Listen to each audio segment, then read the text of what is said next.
All right, let's get back in this thing, man. Let's get back in this thing. Welcome back, primarily speaking. What's up, fellas? Oh, he really started. Oh, okay. Yeah, What's man, we going starting, on? man. That's the show, man. It's the show we love to talk shit and give our opinion on a whole plethora of topics from random shit, entertainment, sports, politics, community. You know what I mean? And of course, our favorite segment of Sit Your Ass Down. I am your host with the Yes, most, sir. man with the gas, Mr. Popping Two Quarters. Let me get in that ass. It is your boy, Prime Anazul to the 25. And no doubt about it, I am the total package. Your number one voice at your choice. Back again. I had a little off week last week. Had to do some things, but I'm back. Ready to get it rocking. We got a buzzy show for you today. Got a lot of shit to talk about. Let's keep them introductions going. Yes, And sir. man, it's Hannibal Vanderbilt, your down south Georgia boy coming in here representing. You already know, man. Hey, it's been a long week. Let's go ahead and get to these topics, man, and drop them and hit them with these facts. Yes, sir. Let's jump in it, man. Let's jump in it, man. Before we jump into the topics, man, I want to ask you, fellas, how was your week? What's been going on? I had a pretty good week. I can't lie. The work been smooth. Had time to spend with the kids and stuff. It was a pretty good week. And to top it off, my Dolphins whooping ass right now as we recording. So I don't want to hear any mess from any Falcon fans or anybody else that's losing, though. I don't want to hear nothing. Well, it was a blue moon last night, so The game ain't over with yet, and plus we already won Thursday night. So Oh, y'all win? Falcons win? Yeah. Oh yeah, shit! we beat the Panthers Thursday night. What you talking about? Well, y'all beat the Panthers, so I mean, Yeah, they beat the Panthers. They beat the Panthers, yeah. So they two in a lot. Two in a lot of losses. I don't know how many losses they got. But all they got is two W's. so Fresh as from the y'all know, factory.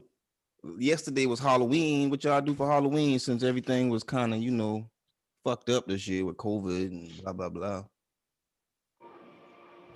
Yeah. Well, shit, for me, Wait, wait, wait, we wait, wait, turn wait. off the lights. We don't want nobody Y'all coming through talking here. a little So. too slow. So you mean to tell me y'all did not substitute anything for y'all kids to give them some sense of celebration No, for the holiday? I let my no, daughter. She no, went to. no. My daughter went, and she went to a little church event. To do the little trunk or treat. She got some candy. Oh, that's She what's had up. a costume on. She wore a Okay, costume to cheer in yesterday. good Yeah. shit, man. That's good. That's good. I like that. Mhm. My Uh, kids old. We ain't got no time for that shit. We turn out the lights and we been relaxing. I left the house. I wait, went out. I all got your no time. kids ain't old, Riggs. All your kids ain't old. Well, they old enough to know that they might not have been getting shit for Halloween this year, so they got to deal with it. Maybe Christmas will be better. Maybe.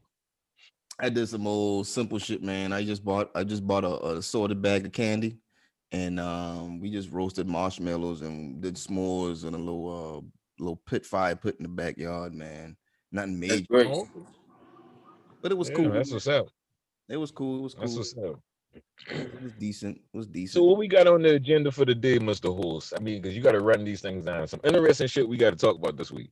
Yeah, man. It's a whole lot of stuff got going on, man. We got some deep stuff, some light stuff. One of the things I want to talk to real quick, knock this out, is there was a cop in the Philippines that was killed by a rooster when they raided a cockfight.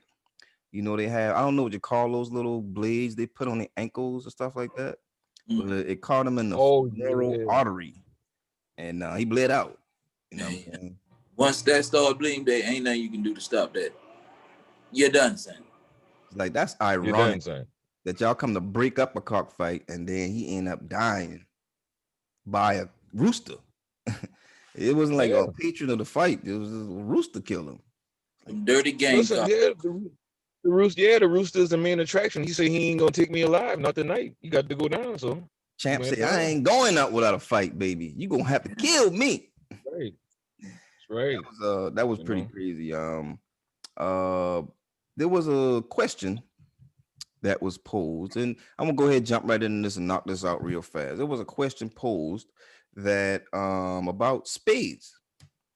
And the question was pretty simple. It was, can a spade be the first card you play in a hand? And Wait a minute, hold up. Wait a minute. Hold up real quick, cuz can I do this real quick? Because this is my thing. I want everybody to know. I brought up the question because for whatever reason, certain fellas on this line right here, they don't like to play spades the right way. The name of the game is spades. You're supposed to be able to lead out with spades, but I get shut down when I'm asking, can we lead out with spades? No. And that guy from Georgia down there, you see that guy down there? He's the main antagonist. No, no, you can't cut, you can't cut, you can't cut. You know what he told me last night?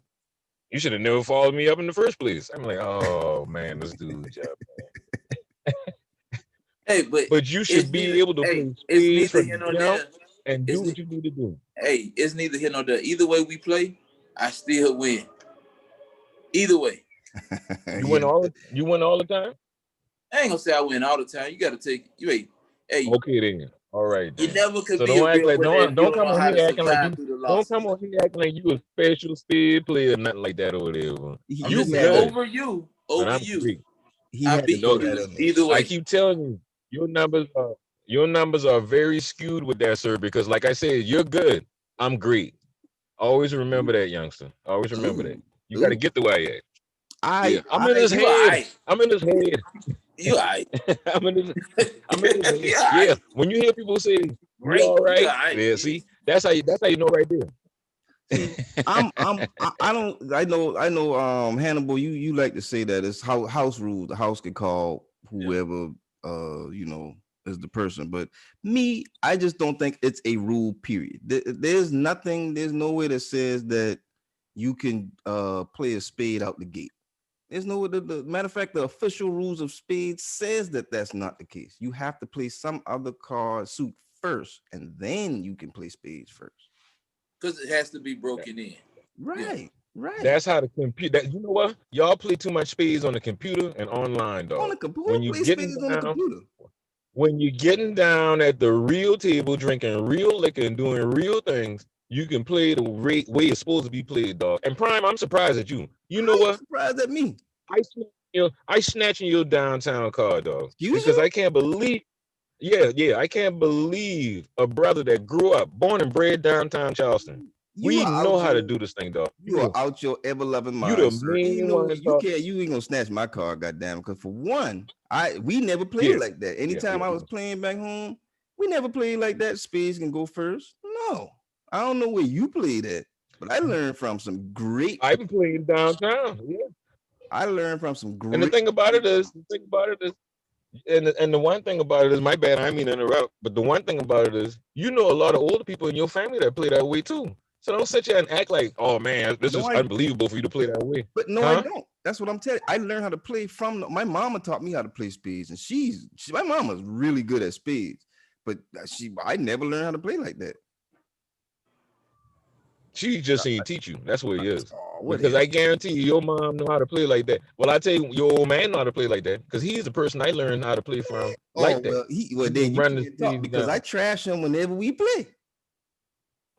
So what? So what? You beat him. That don't mean that he don't know the rules of the game. You learn the from rules the of the loser. game. And one thing I can say, and one thing I can wait a minute. One thing I can say for sure, I'm good. You can't call that man no loser or nothing like that. Tell him he's to bring a great spade player. Next time you see him, tell him to bring his belt to the table. Then, if he's so good, because he ain't beat me. I ain't gonna have to do that. You gonna have to do that because most of the time we play together. Now I hope this ain't a breakup of the Bash Brothers. Ask him what happened last time I've been down there, and me, my daddy, and my two brothers, Antoine and Randy, we all played. Ask him what happened last time we get on that table.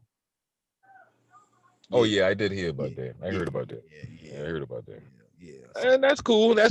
But still, my point is this: you still can play in a variety of ways, dog. People change house rules on Uno and all type of other shit or whatever. This is just a difference in the rule, and the big boys need to step up and start allowing spades to be played trumps from the jump. That's all I got to say about it. I'm gonna say this. I'm gonna say this right here. I don't understand what's the problem. Wait a minute, time out. You can play either way you want to play. It all comes down to this.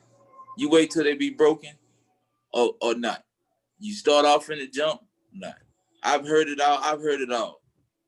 Spades can't be played until they're broken. If you're gonna lead with spades from the top, you better be running a doggone dime or Boston. You better be coming out and you gotta call it. and you calling it, and that's what you running. So I done heard that. I done heard it Wait a all. minute, hold up. What now? Wait. Yeah, Wait, hold up. You gotta call what? you gotta call your dime if you running straight off. You gotta call your dime. You gotta get 10 books straight. If you got it like that, you get 10 books straight. You mean if you bidding, right? Yeah, you gotta call it. Yeah.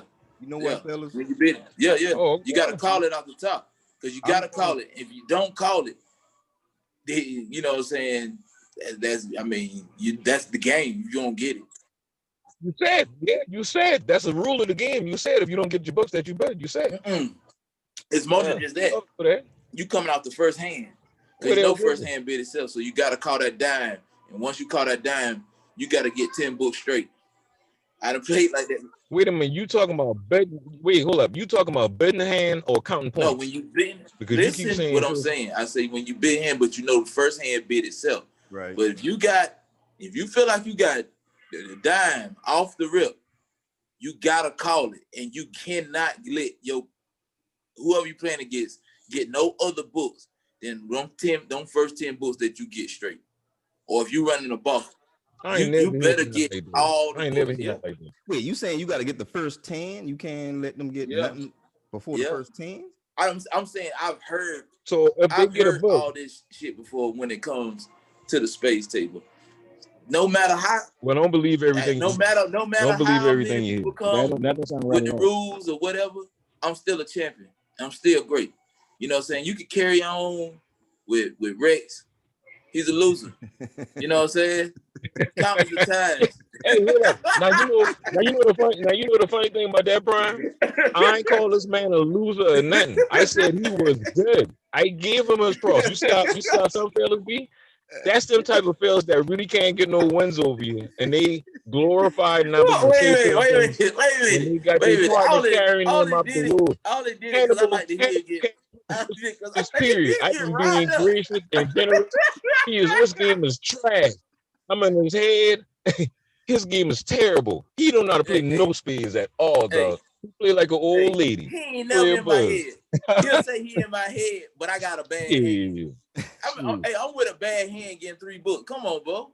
You know what I'm saying? He said he in my head. Oh man, every time something go your way, you always got a bad hand. You keep an excuse, man. You keep them microwavable excuse now. I play what's in my hand. You good with that? Sometimes you agree with making excuses. Sometimes I can't. I just play the hand that I'm dealt. But you're not a good dude. And I can make you know what I'm saying? You've been exposed too many times. I'm gonna say this. But I got a winning record over you. So yes, I do. The weekend before Thanksgiving. I think that's the 21st. That weekend before Thanksgiving, I think I'm gonna be in Charleston that weekend. I think I'm gonna make a trip through, and we can settle some of the shit. Yeah, we can settle it. We can try to settle it again because, last time you were down. Why you bringing up old shit? You bringing up old shit. That's all he do. That's all he do. And Brown carry him up the mountain every goddamn time. I don't have to be carried, though, because I put in work. No, I put in work. You made a mistake. You too big to be getting carried. That's what it is. You shouldn't be getting carried. That's what it is. I put in work. He'll say, I'm in your head because I threw out a deuce and made him play a joke. I'm in your head. But I'm setting it up for my partner. Come on, man. What we gonna do is we gonna play. You ain't never set your partner up. We gonna play. Yeah, I have. I've set my partner up plenty times. Fellas, both Ern and Brown. We gonna play both ways when I get down there. We gonna play whatever you say house rules is, and we gonna play the way you supposed to play. We gonna do that, and we gonna see who come out on top. How about that? We go play ace down. We can play ace down and jump down from the jump. Deuce. We can play joker deuce. We can play whatever. Doesn't matter. Let's play some ace down so we can expose Hannibal. How about that? But I didn't beat your ass ace down. What you talking about? I don't remember that at all, sir. We ain't played too many hands ace down. See how you be slamming right there? Where we been at? That used to be the rules of the dungeon. What you talking about? Well, Prime, you remember playing ace down at the dungeon? No. Prime, you remember playing ace down at the dungeon at the house? You gonna tell me what the rules was? No, gonna I tell me know what the rules was while I lived played there. Ace Down. Yes, we had played Ace Down at the dungeon. We didn't play it in the garage. I think we played it at the table in the dining room that time. Yeah, we played Ace We Down. played Ace Down before at the dungeon. We had. Like when that game, East Down? I don't remember. I don't remember that. I No, don't we remember I don't that. ran remember Ace who Down. won, but I know we played. When it changed at the dungeon, that the rules from Ace Down to Joker Deuce Deuce, when we've been playing with your partner. When Yeah, you've been because playing with your I know partner, I'm the person you've that been playing knew with your that's partner how to that play. night, and then she Yeah. came over again, and played. Yeah, she's like, That's we played Joker Deuce Deuce, and we started playing Joker Deuce Deuce after that. So when we first got in the dungeon, it was Ace Down everything. We was running Ace Down all the time. We was like, why play with the Jokers? It's just running Ace Down. Fun games. Ain't no king walking. You know what I'm saying? Both ways. It won't matter to me. I'm a champ regardless, man. So we can do it both ways, man. That's how it's supposed to be, right? You're supposed to be able to play either way. Yeah, man. Versatile. Either way. Now, speaking of spades, Hannibal, you mentioned something about the first black cardinal. I think that's what you said. Man, yeah, man. I was watching the news the other day, and they had this picture. I forgot his name. Like, I ain't really do no. Wait a minute, wait a minute. Yeah. Hold up real quick. Hey, Prime, how you tie that in? You talk about speaking of spades Spades and and then a going to a cardinal, black yeah. cardinal. But I guess because the spades are black, so he tried to move the spades in there. Hey, You know what I'm saying? It was a very gritty segue. You know what I'm saying? But I'm taking it and running with it. You was not supposed to call him out. Like, Hey, I had listen, to segue. I thought it was just Nobody me. caught it. Nobody said shit, but you had to bring it up. You just had to say something. Yeah, I was Hey, going wait a with minute. I thought it We was could just have me. got him after the But show. but You couldn't wait. You couldn't yeah, wait. but I mean, my bad. You know, but it just tantalizes now. Though I've been like, wait a minute, did he really do that? Did he really do that? Hey, you ever heard stone when it's turning against each other? Always That sound. That's what that segue was. Wasn't nothing smooth about it. But guess what? I wasn't gonna call him out on it. You know what I'm saying? I took it and I ran with it. I took what I got and ran with it. Let me live, man. God damn. My bad. He just itched me the wrong way to sound like, did he really do that? Go ahead, Hannibal. What Yeah. No, I wish I had my other phone, man. Like, cause with the coaching and stuff and everything going on, I ain't really been writing stuff down like that. But yeah, the first black cardinal was selected last week or the week before last. Mm-hmm. Yeah, you can go up there and Google it. But yes, the first black cardinal. This guy went to a Catholic school. Mm-hmm. That could have been one of our members. You know what I'm saying? Because he went to a Catholic type school, I think. If one of our members here that's on the air. No, sir, not at all. But you did go to the school, right? Yeah, I did. Yeah. That could have been you. Yeah, and I got kicked right out. They kicked me right out that school. They was like, yeah, he's not supposed to be here at all. Huh? You didn't want us to bring that up, innit? Yeah, see how I feel? What happened?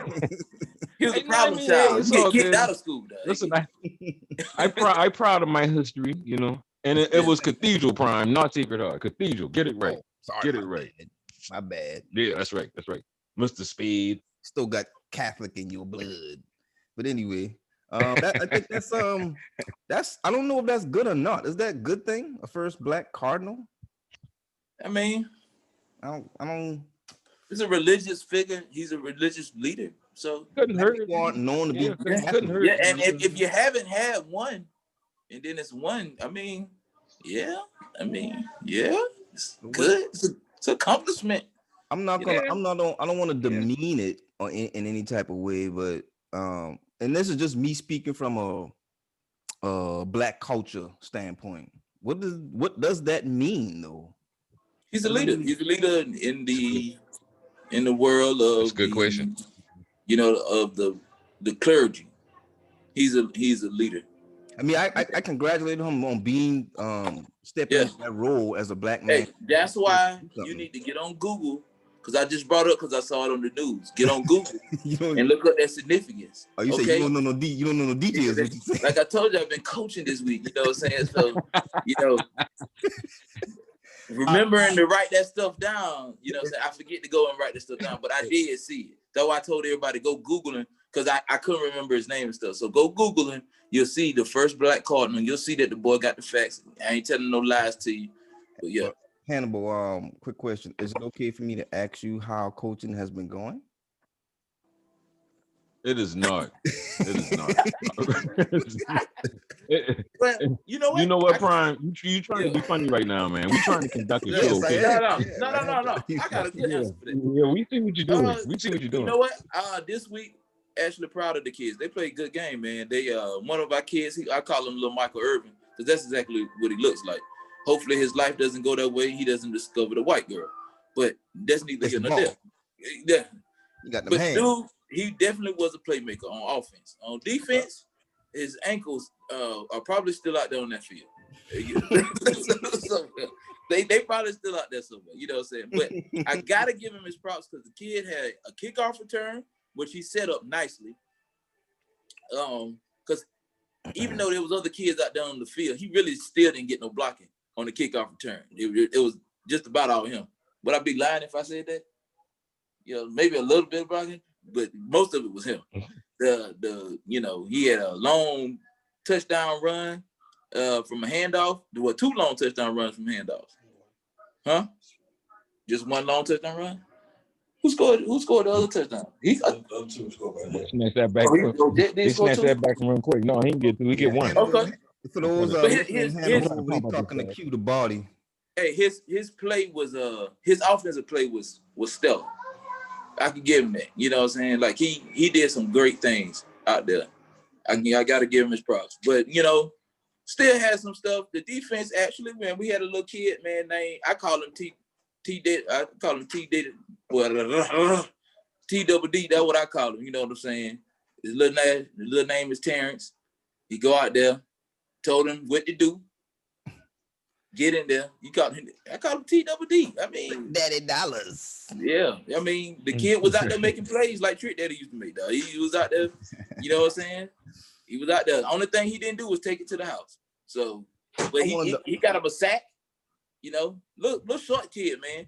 He can't be nothing about 4'5". I wanted to bring up that topic just to see if you wanted to exercise getting out some frustration. No, brother. No, I'm proud of the kids. You know what I'm saying? Anything to do with the parents that don't, or not even a parent. Anything to do with somebody else on the coaching staff, that shit don't matter right now. You know what I'm saying? Like the kids, yes. All right, Hannibal. Wait a minute, Hannibal. I'm gonna be your advocate right now because Prime trying to be funny. He trying to get you to disclose certain information that you clearly don't want to expose right now. He's trying to get you to say things. And Hannibal is on a positive mode. He says the kids are doing better. They played great this week. Hey, and that's it. He walked that line pretty good, isn't it? He did a good job. He did. That's why I had to step in. Yeah, he did. That's great. Excellent. I was trying to bring him into it, but he said, nah, I good. I got my guards up. That's fine. I ain't mad at that at all, man. Right. That's interview 101 right there. Keep it vague, keep it stretched out. How about that? I'm gonna swing the pendulum. Was it pendulum? Pendulum? Whatever the fuck it is. Hey, can I bring up something for entertainment real quick? Say that again. You about to go into entertainment? No. Can I say something real quick? Oh no, I'll say when we get to entertainment. I'll say when we get What I wanted to talk about next was something a little bit more serious, fellas. A little bit more serious. This one is about Walter Wallace Jr., who was shot and killed in Philadelphia this past week. Walter Wallace was a can we say mentally ill person? He had some mental issues. Yeah. And throughout the ordeal, from what I understand, I didn't read the whole article, so forgive me if I get some of this kind of jumbled, but the police have been called to that residence a few times that day. And this third time, either third or fourth time that they came is when they actually killed him. And the mother was out there pleading with the cops not to shoot him and, get him help, letting them know that he has some mental issues and he had been taking his meds. And Walter was had a knife in his hand, and he, was kind of acting aggressively, but not towards anyone in particular at the moment. But then I think he was like walking around a car or something like that. And then at one point, when the police would tell him to drop the knife, he made the gesture towards charging at the cops. And correct me if I got that wrong, but that's what I understood. He looked like he was coming towards the cops with the knife, and at that point, they shot and killed him. And I believe he got hit 14 times. And people in uproar. I think they were rioting, not rioting, they were protesting. Sorry, I don't mean to say rioting. They were protesting in Philadelphia behind the shooting. And I want to hear you guys' take on the situation as a whole. I'm gonna start with you, Rex. Well, I mean, once again, you see a young black man getting gunned down in a very inhumane manner. They shot him multiple times right in front of his mom when they clearly didn't have to. They could have found a way to deal with it better. You had a young man dealing with mental issues. They had a history of it. Like you said, they was there already multiple times that day. So you got to take that in consideration. But it all goes back to just like how I say and how they see us. It ain't no secret, that they see us differently from white people or people of any other races or whatever. So they gonna act accordingly. And if they feel that he's a threat and he coming at them with anything in his hand, he can come at them with nothing, just his bare hands, but they still gonna shoot him instead of showing the training that they're supposed to have to be able to subdue a suspect in the proper manner without harming them or killing them or nothing like that. So I mean, it's just ridiculous. It's the shit gonna keep on happening until things change, and I don't know how that change is gonna start. Hannibal, what you want to say about that? What can we say about it? Like, we heard it's just like a broken record, bro. We just heard this story. Mentally, a black man gets killed by the police officer. Yeah, we did talk about a similar situation about a month or so back. We just heard this. Yeah. Like Rex just said, when is it gonna stop? It's probably never gonna stop. Okay. Then And that's deep. In our Think lifetime, about that. if they willing to Yeah. kill the mentally ill, bro, take advantage of someone that's especially, that's touched a little bit. What, cowards. If they do all of that, then they ain't had to do that. I have a couple of points about this whole situation. Because it's a way that you handle a mental health issue. And again, they need to put stuff in place where they send out mental health professionals to handle this. Right. When those guys are in mental health facilities and they have to be brought down, they bring them down correctly. You need a 4-man team going in there to bring those people down, 2 for each limb. Well, you need 4 for each limb. Now, here's what I want to say. Quick. Well, I mean, 1 for each limb. You know what I'm saying? 4 people, 1 for each limb. Yeah.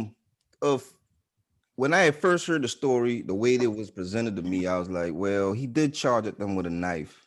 And so I don't think that he should have been shot 14 times. But I think that they not justified in killing him, but they could have disarmed him or hurt him, harm him and some wound him or whatever. But I think that, when he charged him with a knife, that was a justified reaction. That's how I felt originally. All right. And then I heard more about the story, and what someone pointed out was that there have been plenty of instances where it was a white guy with a knife that actually stabbed an officer, and he wasn't killed. He wasn't shot up or whatever case may be. They still subdued him without injury to the criminal or whatever. What I thought about it even more as I scale back from it is the problem is when we talked about this before. The problem with this situation is that when you call 911, you need help. That's the emergency number. You call 911, you need help. When you call 911, you tell them what your emergency is, then the dispatch person sends who they think should go. When you call 911 for a fire, they send the fire department. Yep. When you call somebody say it's a robbery, they send the police. When you call somebody say you have somebody that have mental issues, they shouldn't send the police at all. Now, a police can accompany a specialist like a mental health specialist or something like that, but that shouldn't be the first person you send out. You know what I mean? It should be I think the 911 operators, or they need to create some type of emergency service for these types of things. So whereas when people call, they immediately know that I need to direct mental health services over here. Then I will call an officer to back them up. But unless you going, the police don't need to be the person to always go just because it's not a fire. Because if it's not a fire, they're gonna send the police every other time. Exactly. You know what I mean? That's what I think. What you were saying, Hannibal? they send one officer then too. But unless you going to stop Michael Myers, that's the only mentally ill patient I know with the history that you need to probably take and use all lethal force. You know what I'm saying? That young man charging at them with a knife, 14 shots, for real? For real? You could have wounded him.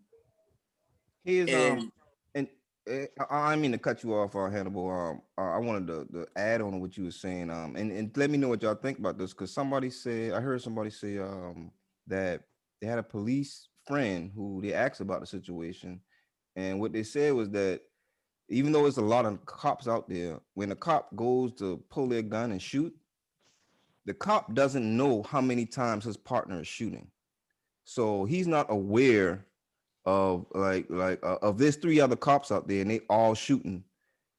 If I shoot 3 times, I don't know that the other cop shoots 6 times or the other cop shoot 10 times.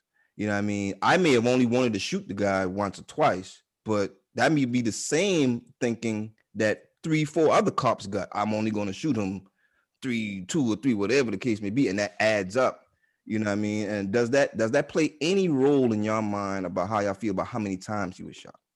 No. I think certainly he was shot as many times as he was shot because he's a brother, plain and simple. It don't have nothing to do with, I don't know how many times my partner shooting, because I think that's bullshit anyway, or anything else like that. Because as a police officer, you got to be aware of your surroundings and everything going off. Please believe when they letting off their rounds, they know how many rounds they letting off until they got to go and reload. They automatically, that's in their training. The bottom line is this. The reason why that young man was shot like that, and it's one of the most disturbing videos I've seen this year. If you watch it all the way through, it's just gruesome. And the way they shot that young man down, you don't see dogs getting shot like that on camera, not like that. You don't see animals getting punished like that or treated like that or whatever. Their lives ending in a brutal fashion. And in front of your parents, in front of your mom, your family, all your friends and everybody else. You know how devastating that is to people?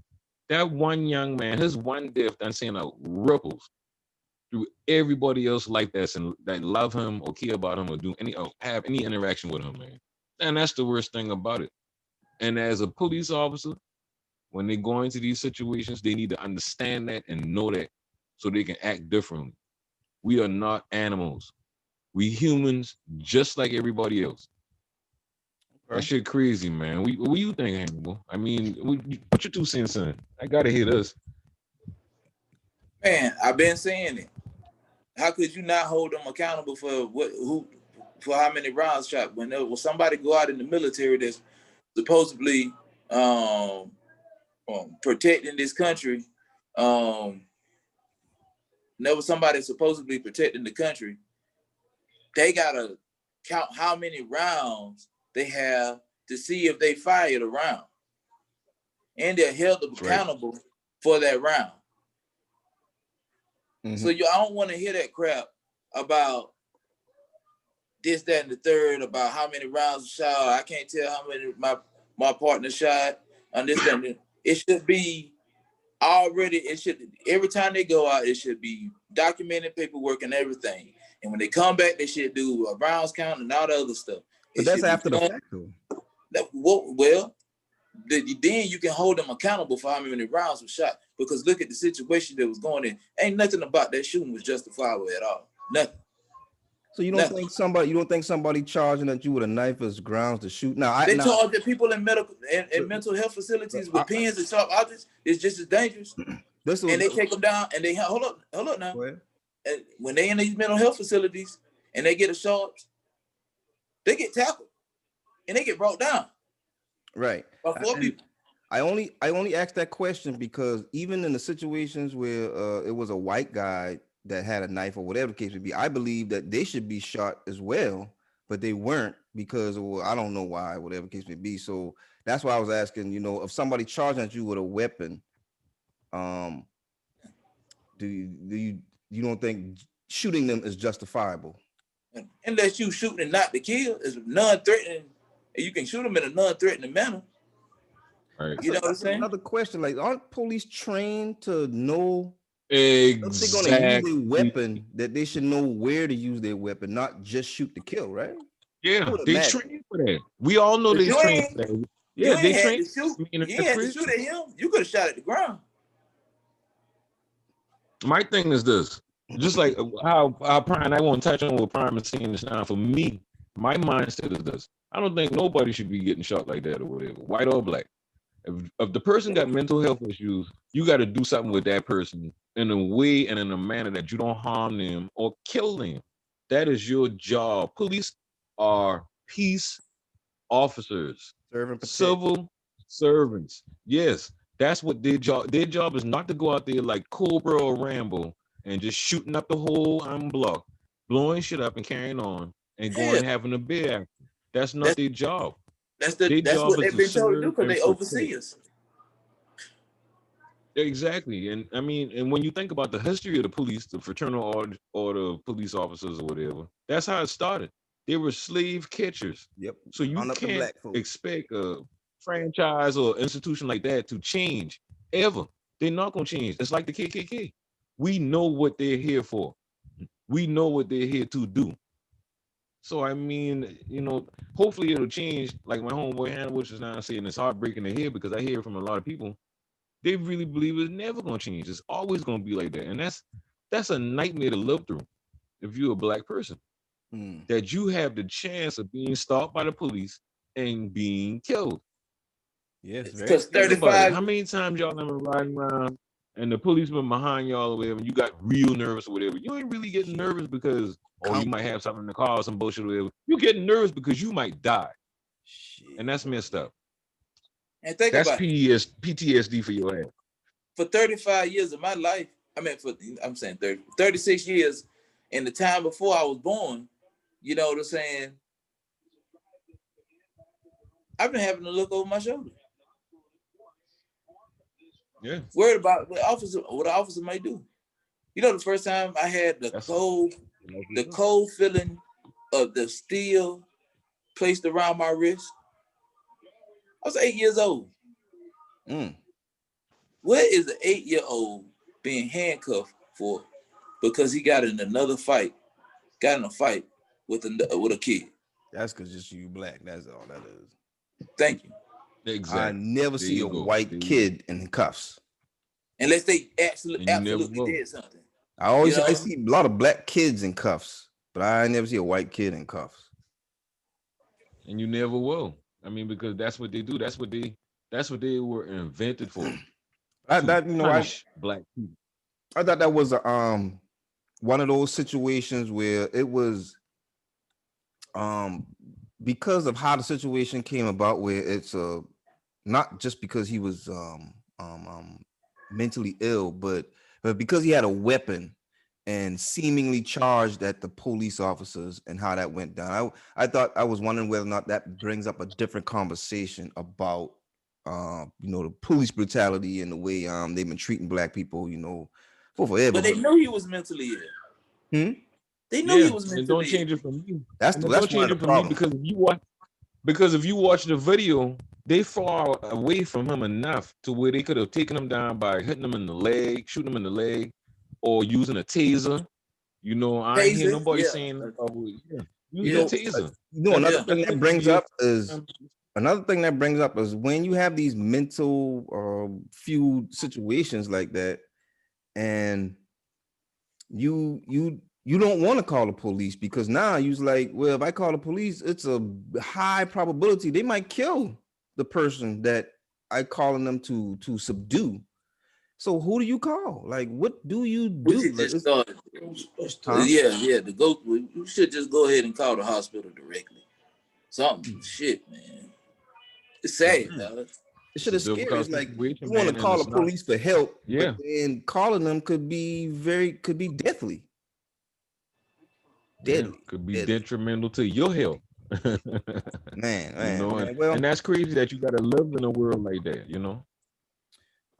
yeah, I wanted to ask that question, man. That's how I thought. Again, I think that the 911 operators need to be trained, or they at least need to start creating the services where they have mental health officials that are on standby to go out to these type of situations, because it's evident that these things happen often enough that warrant having the service. You know what I mean? It's not a fire Right. every day, but firefighters still go to work. You know what I mean? They're still on standby at any moment in time. So they should have these mental health professionals that are on standby for these type of situations at all times. That's what I think. And they need to be training them 911 operators on how to direct those type of calls, man. That's what I think. Moving on. We're gonna move on. Next. We're gonna jump into entertainment. But I believe you wanted to say something else, Hannibal, before I jump into entertainment. Before we go into entertainment, I just want to say this. Rex, Yes. you still have a losing record against me.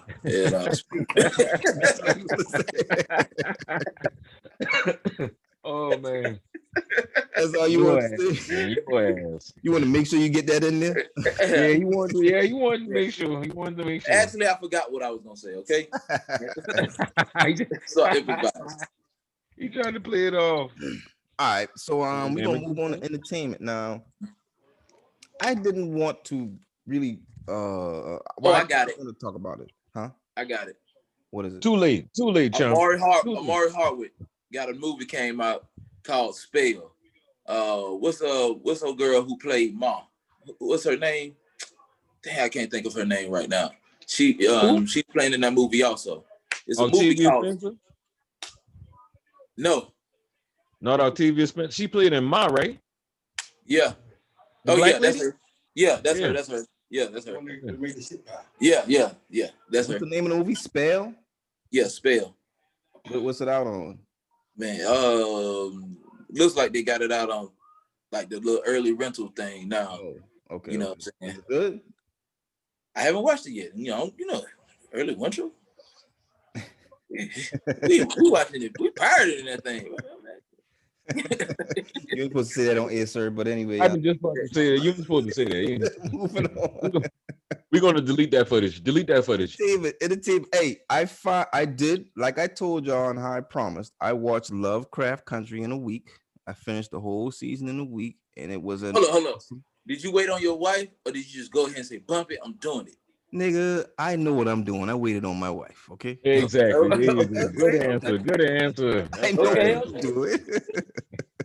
Waiting on my wife, and we watched it together, and it was a phenomenal series. Phenomenal. Everything about it was good. The magic. Where your wife at? Huh? Where your wife at? What the fuck you asking about my goddamn wife for? Because I want to ask your wife why she waited so long to watch this damn show. Like, Well, that's her we've been talking about this shit. I'll tell you why she waited. She told me why she waited. She thought it was gonna be like so deep and focused on so heavy. She thought it was gonna be so heavy that she just wasn't in the mood for it. But then she said the magic stuff and scientific part of it helped kind of balance the load between. You know what, honestly, man, I kind of felt the same way too. Huh? Yeah.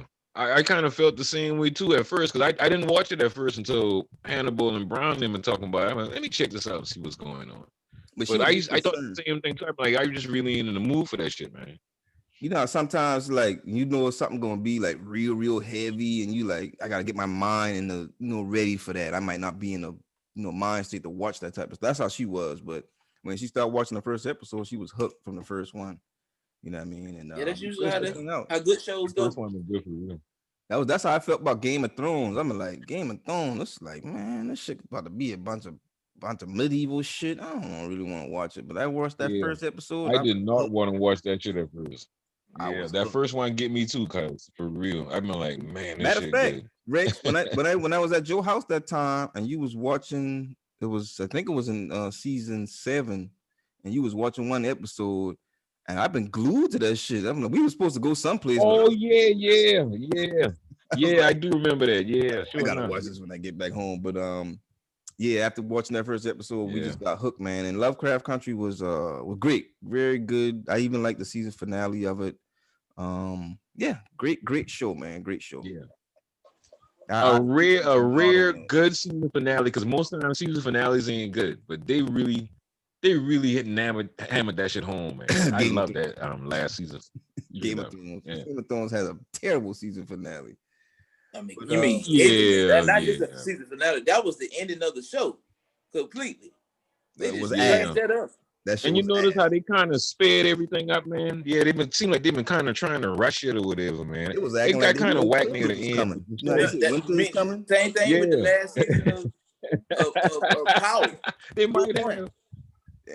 They was acting like they knew fucking COVID was coming or something, man. But anyway, also in And you know entertainment. what? Can I just touch on Power real quick? And I just want to say something real quick. I just find it hard to watch the new season with Tariq. Why? For me, because of what he did to his daddy. I just don't like how that shit ended. It was a good ending to the first part of the first story, but I don't like seeing shit like that. So Wait, I kind of find it hard to I watch don't know what you're talking about. What you mean? Because he killed it. the You new don't like it. season. Yeah, because he killed Ghost. He killed his old man. So what is it that you don't like about trying to watch the new season? Just because he I didn't like how that shit. I don't like him. I don't like his you don't like character. I don't Tariq. think he That's should what have a story. okay, that's what you just don't You like. don't think a personal vendetta? Yeah. Yeah. I don't like Tariq Yeah. either, but Yeah. I don't. I think he's I'm doing gonna all right say in the show. I'm gonna say this. I think I for might me, not. A lot of people don't like the Tariq, symbolism but I of can that, say, man, you know. I can say Yeah. with I mean, Tariq, this season, haven't seen him keep it because he barely keeping it together, like just barely. This nigga keeping running it to together. everything. It's by a thread that he's mentally holding it together. You know what I'm saying? Like it's actually been good. You know what I'm saying? that's good for his ass. I glad he's suffering. Fuck him. It's been good. I agree with Hannibal. I It's enjoyed been the good. season so far. You know what I mean? Yeah. Mary doing a good job. Met the Man do a good job. All the actors in the show doing a good job, man. Woody McClain. I like those actors, man. They're doing pretty good. Woody do a good job. He got a simple role right now. He's just a muscle. Mhm. You know what I'm saying? And you could tell whenever they make him think, it's just like, wait a minute, man. Tariq he really playing chess with everybody. You know, I gotta give a nod to Woody McClain because the first time I was aware of him was he was doing reenactments of Kevin Hart skits from his comedy specials. That's how I first got wind of him, and then he was in the New Edition movie, and he can transition roles pretty well, man. The characters that he play. So I head nod to that dude, man. I think we're gonna see a lot more of Woody McClain in coming next 5 years, man. Watch out. You know that's one of my homeboy little cousin. I met him. Matter of fact, my homeboy still at my Ashley Phosphate named Jason, and they had a little get together. Matter of fact, right after that New Edition story came out, and when he was standing outside with us, we were standing outside this bullshit. I look at him, I'm like, man, that dude look familiar. And that's when Jason was like, yeah, that's Cuzzo. He been in the movie. I'm like, oh shit, Bobby Brown, and everybody started laughing. But you right, man. That dude is talented. There's something about him, Yeah. Hopefully he'll rise to higher heights, man, and do a little Chadwick Boseman, man, because we need more of them brothers out there like that. That's dope, man. I like Hannibal said, I enjoy the series. I think the Power series is actually pretty good so far. Yeah, this one, the writing had been all right. I mean, some stuff is gonna be up to question, but for the most part, like this stuff been it's been all right. The good level of suspense in there and everything. It ain't like super over the top, like it was. You know what I'm saying? The thing is to be honest, like I don't, even though they got Tasha in it and Tariq in it, I don't really connect it to Power. The original, I don't really connect it to that. To me, it kind of stands on its own. Of course, it has to. I do. I heard a lot of people saying that too. I can see it. I can see the connection Because here's why. But you know, Here's how that was. I think that's why this season's successful, dog, because it's not like a regurgitation of power. It's a totally different story standing on the own. But that should connect to the other story, and it's just, you know, and dragging people in. It's a good story. my wife brought this up, and I didn't really pay attention to this, but she was like, "How is it that Mary J. Blige's family they're big time, whatever they're doing, they're big time, but they don't know who the St. Patricks are? When St. Patrick's was big time during that power reign, like, you know, even as drug dealers or politically speaking, like, how is it that they don't know who to reach at all?"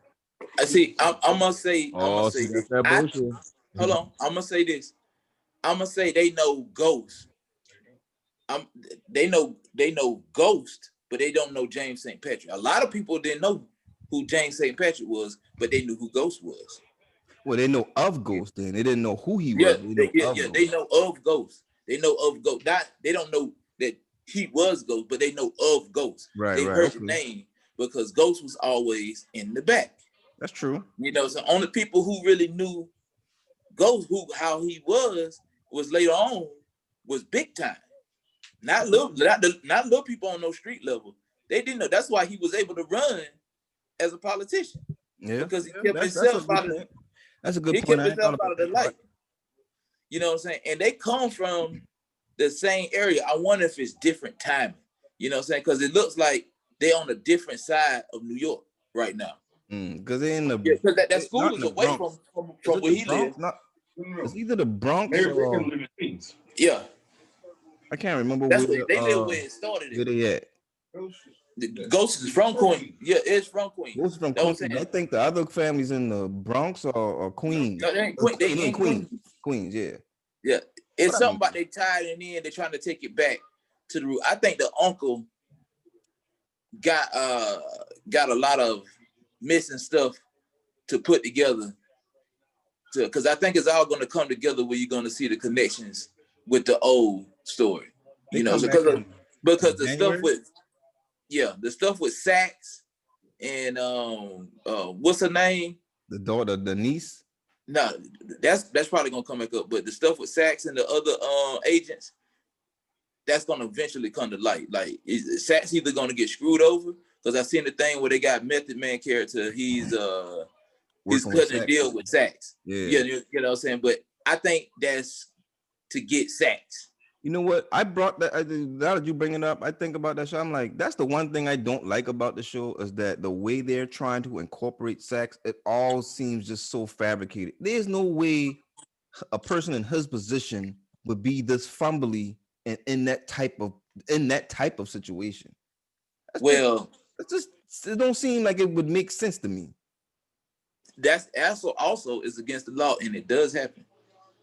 So it's just like they just reaching to have him in the story. You know what I mean? No, I don't think they reaching to have him in the story because it fits with the story. He got helped out, and now to pay back his favor, he gotta get hurt. But he dumb for doing it because he could have said no. I don't know. I just don't like his whole role in that. Just don't make sense to me. I get it because he's gonna get busted. Yeah. He's probably going to end up being the person that goes down for the murders. Because he's a fucking idiot, to be honest. But anyway, what else in entertainment? I got one more thing, then I'm going to roll into something else. I want to see what else y'all got. Entertainment. Oh, Sean Connery passed. Yeah. Oh, man, you know that hurt my heart, cuz. Man, that one hurt. The original James Bond, dog. Oh, Taylor Hannibal. I think black people have a good certain affection for Sean Connery, man, and that was kind of sad to hear, man. Yeah, it was sad, man. I knew something was up because, of course, you know, when you don't hear or see from them after a while, you be like, damn, they must be sick or something. So he apparently was, you know, ill, but he lived 90 years, man. I mean, 90 without a doubt, the best James Bond, without a doubt. Yeah, a full life, man. So I mean, we should celebrate that. You know, I kind of heard from him and his family. I sent up a prayer for them, but just to be able to kind of emulate that dude as a kid up until now, man, that dude was something else, man. Rest in peace to Sean Connery. Yes, sir. Yes, sir. I got a question. because I watched the interview and I found it quite entertaining. And man, Mike Tyson's a fucked up dude. But the video with Boosie, Mike Tyson interviews Lil Boosie about the thing with Dwayne Wade's son. Yeah. And what got me to watch it was a lot of people were like, man, Mike up there punking him out and this, that, and the third. But when I watched it, it just came away as one person who's done a lot of fucked up shit in their life telling another person who's done a lot of fucked up shit in their life, like, you can find happiness. That's what ultimately what I ended up getting from the show. Yeah, you know? I didn't feel like Mike tried to little boy him or nothing. He just was trying to give him advice so he can find happiness. I actually want to go back and finish watching the whole episode. I didn't see the entire thing. I did see the clip that people were playing, and I saw the beginning of it. And at the very beginning, he just kind of asked him, why are you who you are? You know what I mean? That's one of those counseling questions.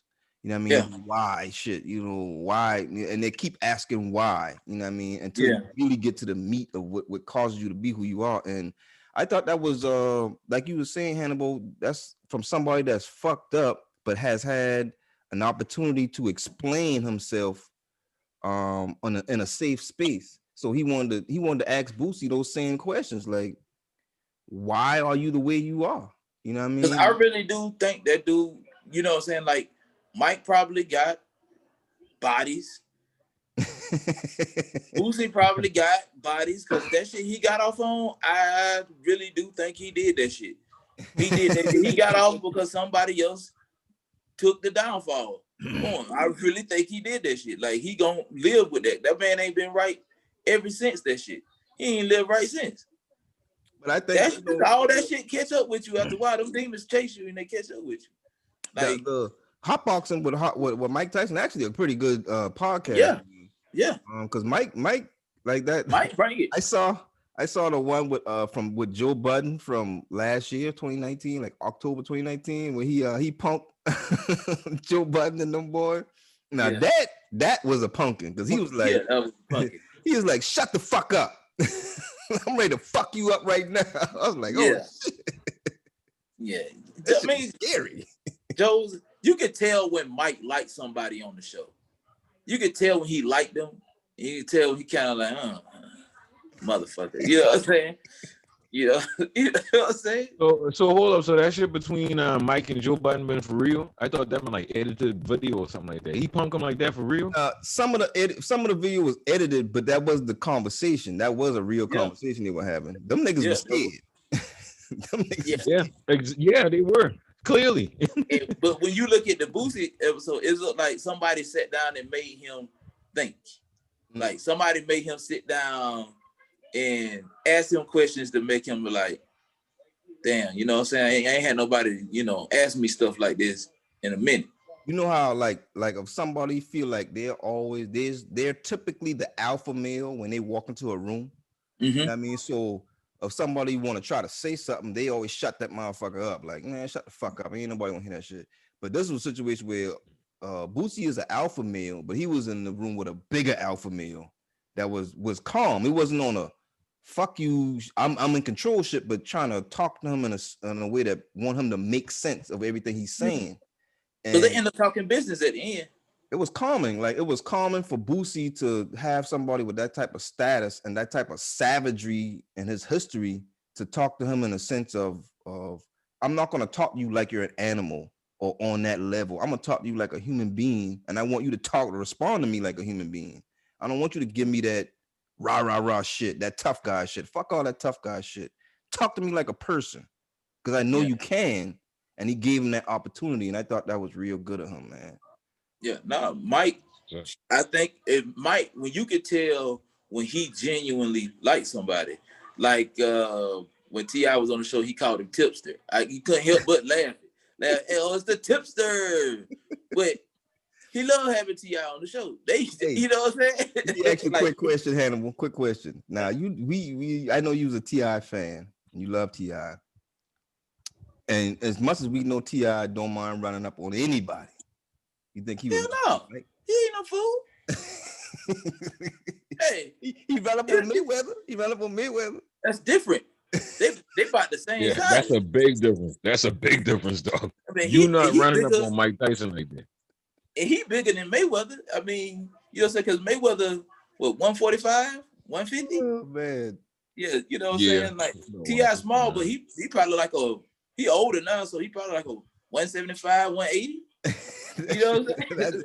That thought just came to my mind. Like, I wonder if T.I. would. You know, is he? Now Hell let's no, get he this wouldn't. straight now.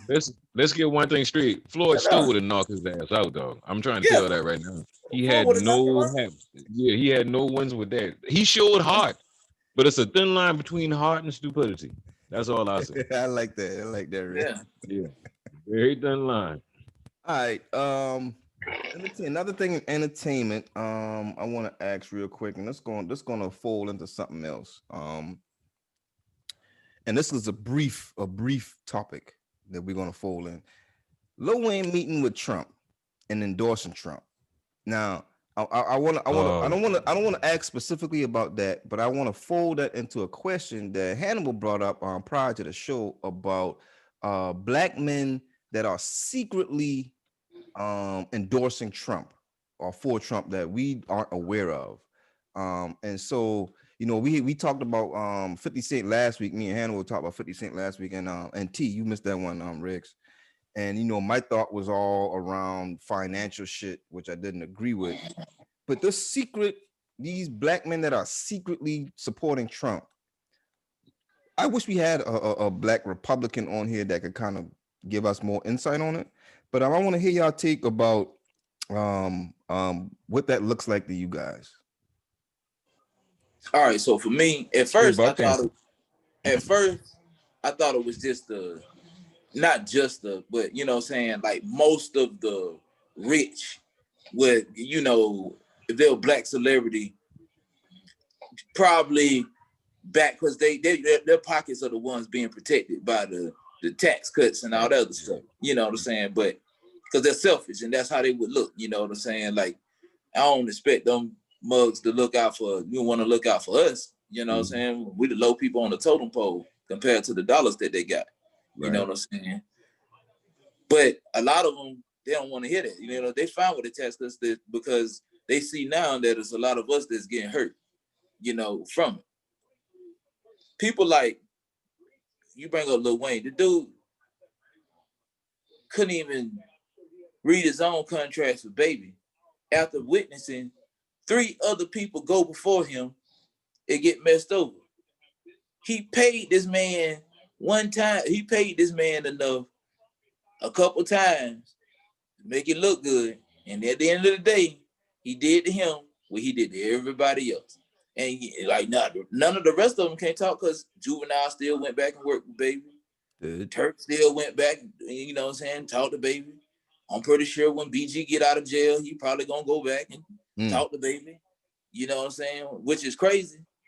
After this dude then Jerk y'all literally robbed you, you know what I'm saying? Robbed you. Use your drug habit against you. You know what I'm saying? Which is basically what happened. Yeah. Like, what is he gonna say? You know what I'm saying? I don't even care for, you know what I'm saying? I like what Killer Mike getting up there and doing. You know what I'm saying? I don't too much care for T.I. in the political reign. Like, you know what I'm saying? I ain't gonna murder him, you know what I'm saying? Because he do get out there and he is active with the people and active, you know, in the community and all the other stuff. But like, clown. This is a clown. You see him up there in the picture with Trump. It's a clown. Yeah, that's what I'm talking. That's what I don't like. The smiling and cheesing, coming out, looking out like, yeah, screw y'all niggas. You know what I'm saying?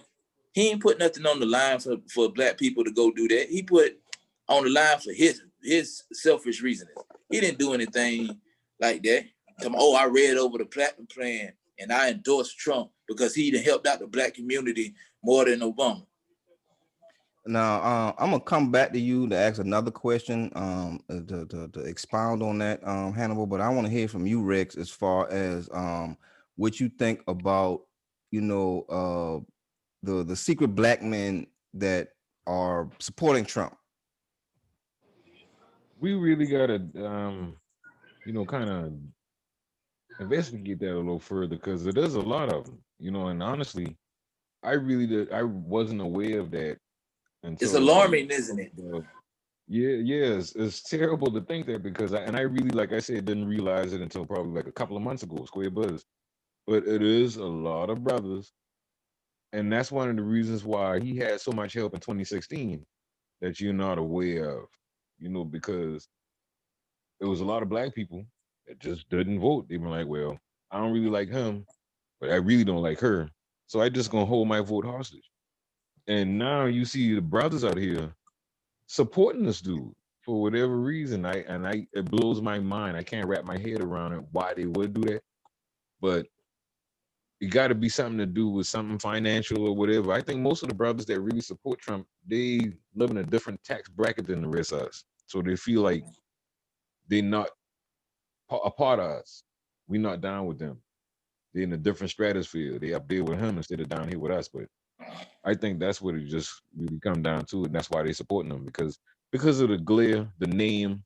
A couple of months ago, I told you about the town hall he had on CNN, and the people was like, "Oh, he's just so successful and he's so rich." They really still continuously believe that till this day. It was an old lady on there, and it really hit me because this old lady back in the day when Trump and younger, she probably really, really, really had a crush on this dude. You know how like some old white ladies have heartthrobs or whatever. Trump probably was her heartthrob. You can say And hot she throb. is, Nigga, you old. unapologetic. You Yeah. can say hot Yeah, throb. and she, I, yeah, we already know this, Prime. I'm the elder statesman. Check yourself, youngster. Let me go ahead and Sorry, finish. my bad. Go ahead. Now, when you see these ladies, you automatically know, and her support is unwavering, dog. I mean, she just like, I don't care what he does, I don't care what happened. I'm supporting my president. He's my guy. You just got people out there like that. For the brothers, I don't understand how they got like that, and I wish I Can I could, say something? but Go I ahead. just Go can't right think. ahead, Hannibal. Gotcha. All right. I just want to say one thing that I did hear, or that I've seen posted online, Twitter, Facebook. There's a lot of brothers that say, "Hell, Trump say Trump say what he want, when he want. He hold nothing back from nobody. He an asshole, and I like him for it because he being himself and he keeping it real." I'm like, my nigga, you are the definition of a nigger if you really believe that this motherfucker is keeping it real with you. Like, seriously. Let that sizzle in your spirit, for real.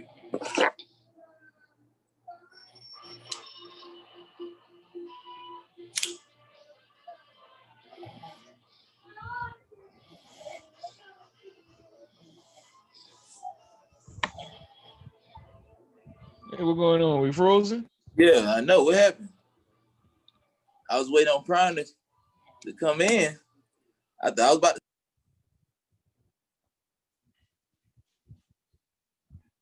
Prime, where you at? I'm right here. What you talking about? Did you pause it, man, or you just kept I ain't recording? pause. I did the keep rolling sign. Keep rolling. I did not pay attention. You keep rolling. Pay attention, nigga. Pay attention. My bad. It didn't pop up. Pay attention. Edit that footage. Edit that footage. But anyway, where we at? You finish your point, Hannibal? Yeah, I finished my point. I You can ask Rex what he feel about it, you know what I'm saying? what you Oh, feel Mike, about oh, that, you Rex? good? What I feel.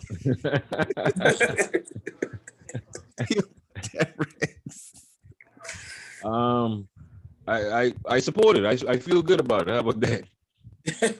That don't tell me nothing. I'm trying to figure out what the fuck he's supporting. No, what I said. No, damn, I thought he was gonna say more today. All right.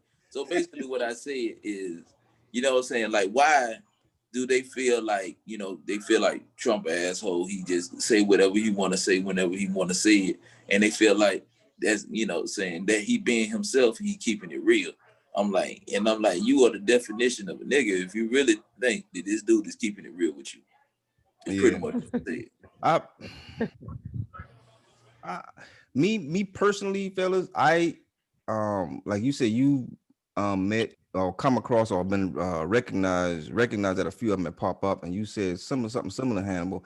I just haven't come across any everyday Black Americans that support Trump. Like I haven't had that conversation with anybody or know anybody that speaks on it to the extent that makes me see why they would do that.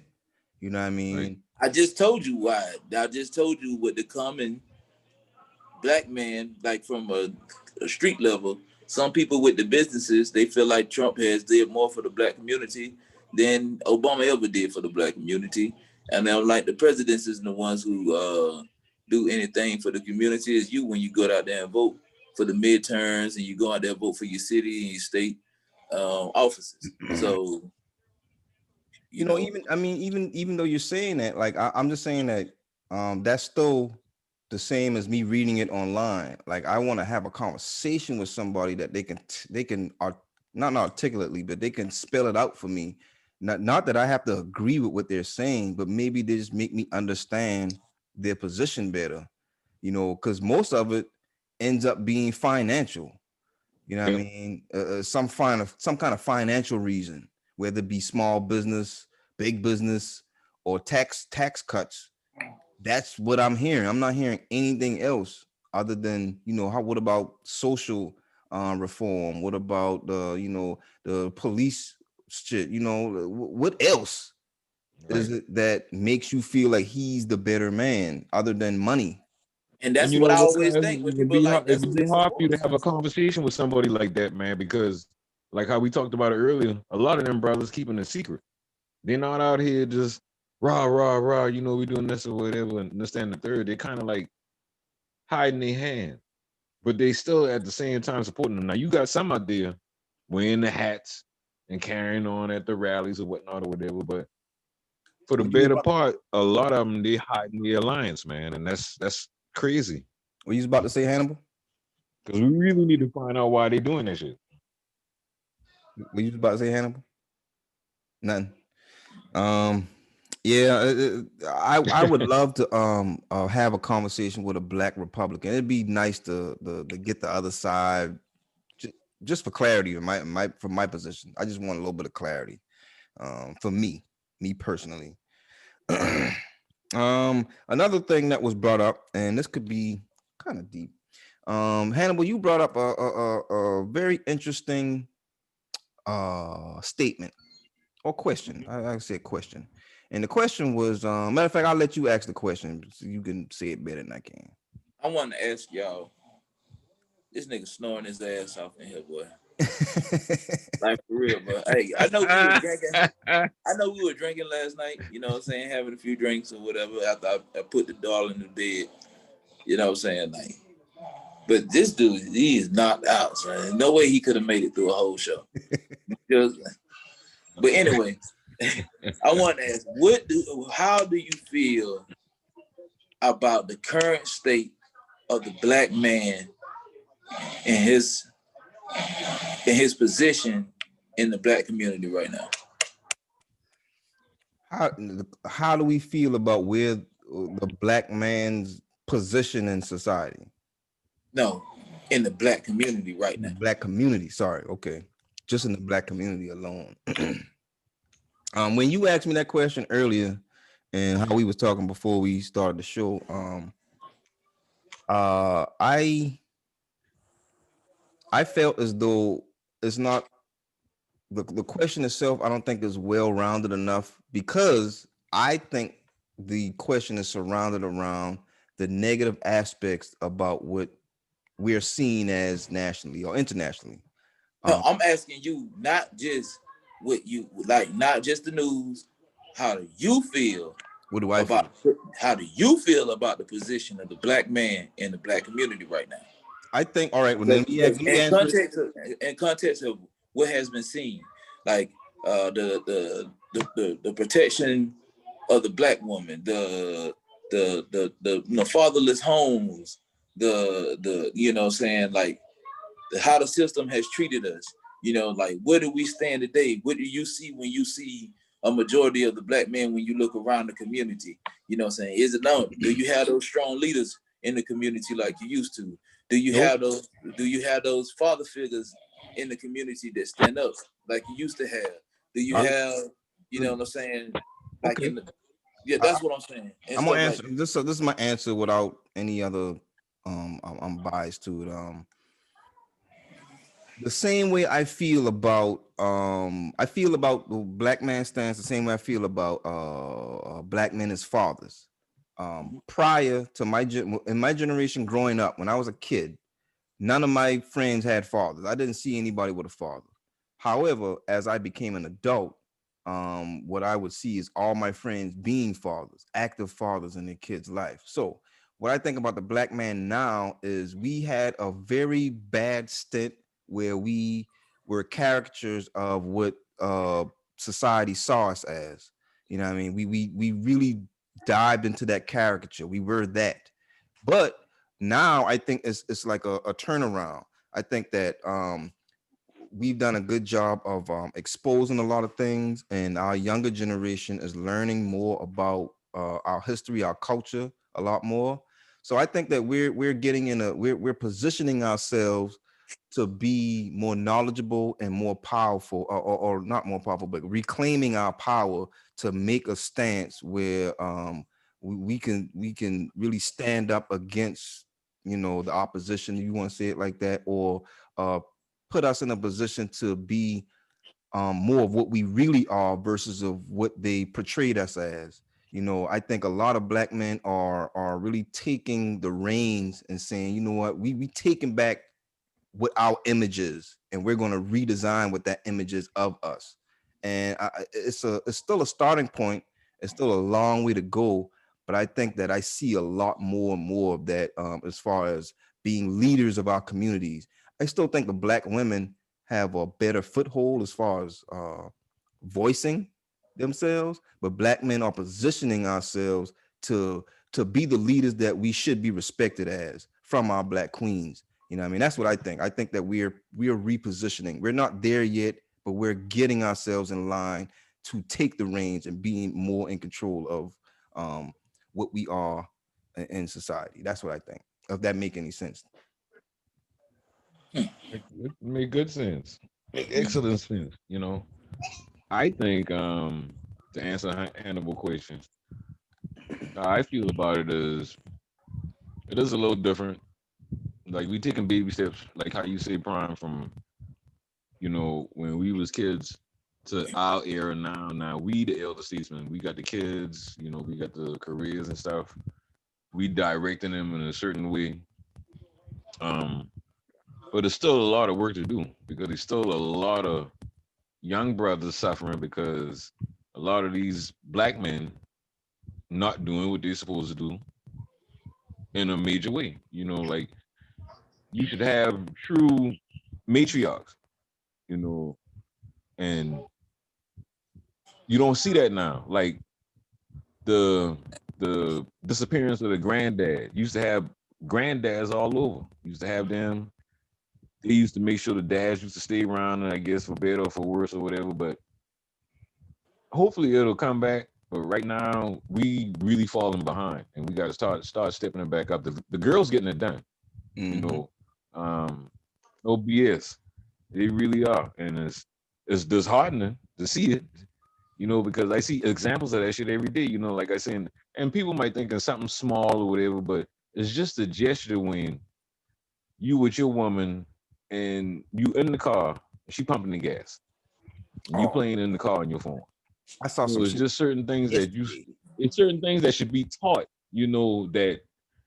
That's not being taught a lot nowadays or whatever. Nigga. If that Real makes quick. sense. Real quick, to interject, and I'm gonna let you finish on Rex. I saw some shit yesterday. I went to the store, and as I was getting out the car, I saw a lady unloading her cart, and she had like some pumpkins or some shit like that, for Halloween or whatever. And she was struggling with that shit. But then I looked closer and I saw it was a dude sitting in the passenger seat. For one, she was driving, he was in the passenger seat, reclined, and she was putting the stuff in the car, but on the passenger side in the back seat, and he was just laid back, chilling, arm behind his head, just laid back, chilling. And she been out there struggling with them pumpkins to put them shit in the car. And I'm like, what kind of sorry ass motherfucker is that? You letting your woman, for one, she drive you there, and she got to put the shit in the car, my nigga. Yeah. That shit was sorry as How fuck. about that? How about that? And that's But- what we but- dealing with now. but they That's weren't black. that's a little I'ma bit of say the that. shit we They weren't- dealing with now. They weren't black. I'm gonna say that real quick. They were not black. But go ahead, continue. well, that's a low refrain. All right, so I'm gonna say this: like when I grew up, unlike Prime, like most of my friends had dads in their life. Like I had my stepdad, you know what I'm saying. My homeboy, he had his dad in his life. You know, my other homeboy T, he had his dad in his life. Like he might have stayed with his mama and had to go visit his dad. He was kind of like me. Like I had to go visit my biological dad whenever. But you know what I'm saying? Like I still had a dad in my life. But I also know a lot of people who didn't have fathers in their life. You know what I'm saying? Some of them were caught up a little bit too much. You know what I'm saying? That's why they are where they at now. Then you got some, you know what I'm saying? Like they lived and they learned to go out and get it. This, that, and the third. And you know, they do it. But like right now, it's a shift and it's going in the right direction this year. But the election though, these guys coming out, oh, we support Trump because it's blah, blah, blah, this, that, and the third. That shit don't look good. But like as far as like community level, what I see more people getting out and being more active in the community. I see more people like they reaching out, they reaching back. Like I wasn't there for my kids, but I'm reaching back now. Like I'm trying to do something to, you know, be a father to my children or whatever like that. It's never too late. More men are understanding that now. It's never too late.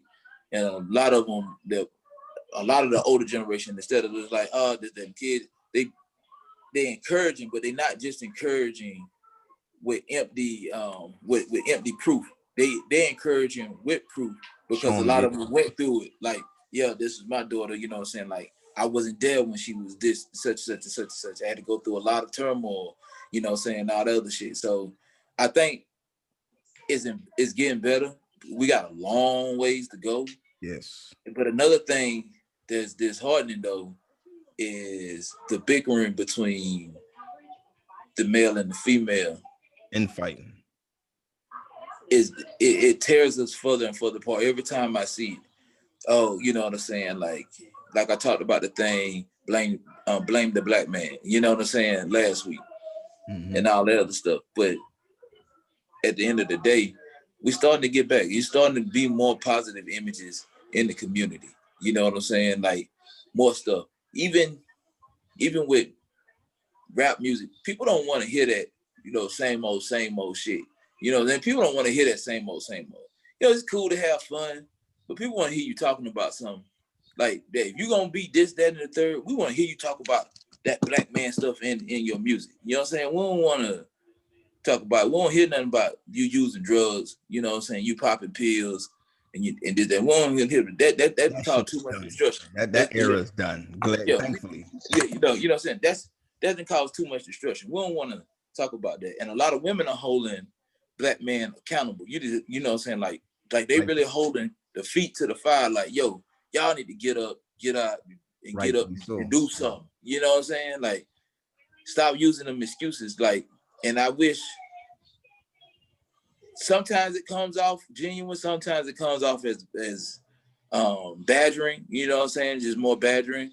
But when it comes off as genuine, you can see it connect. It's a beautiful thing to see the black woman nurturing and healing and the black man fighting and protecting. It's a beautiful thing. It's broken, but we're starting to see some of that coming back. You know what I'm saying? It's going to be a process so we can get back to how it was.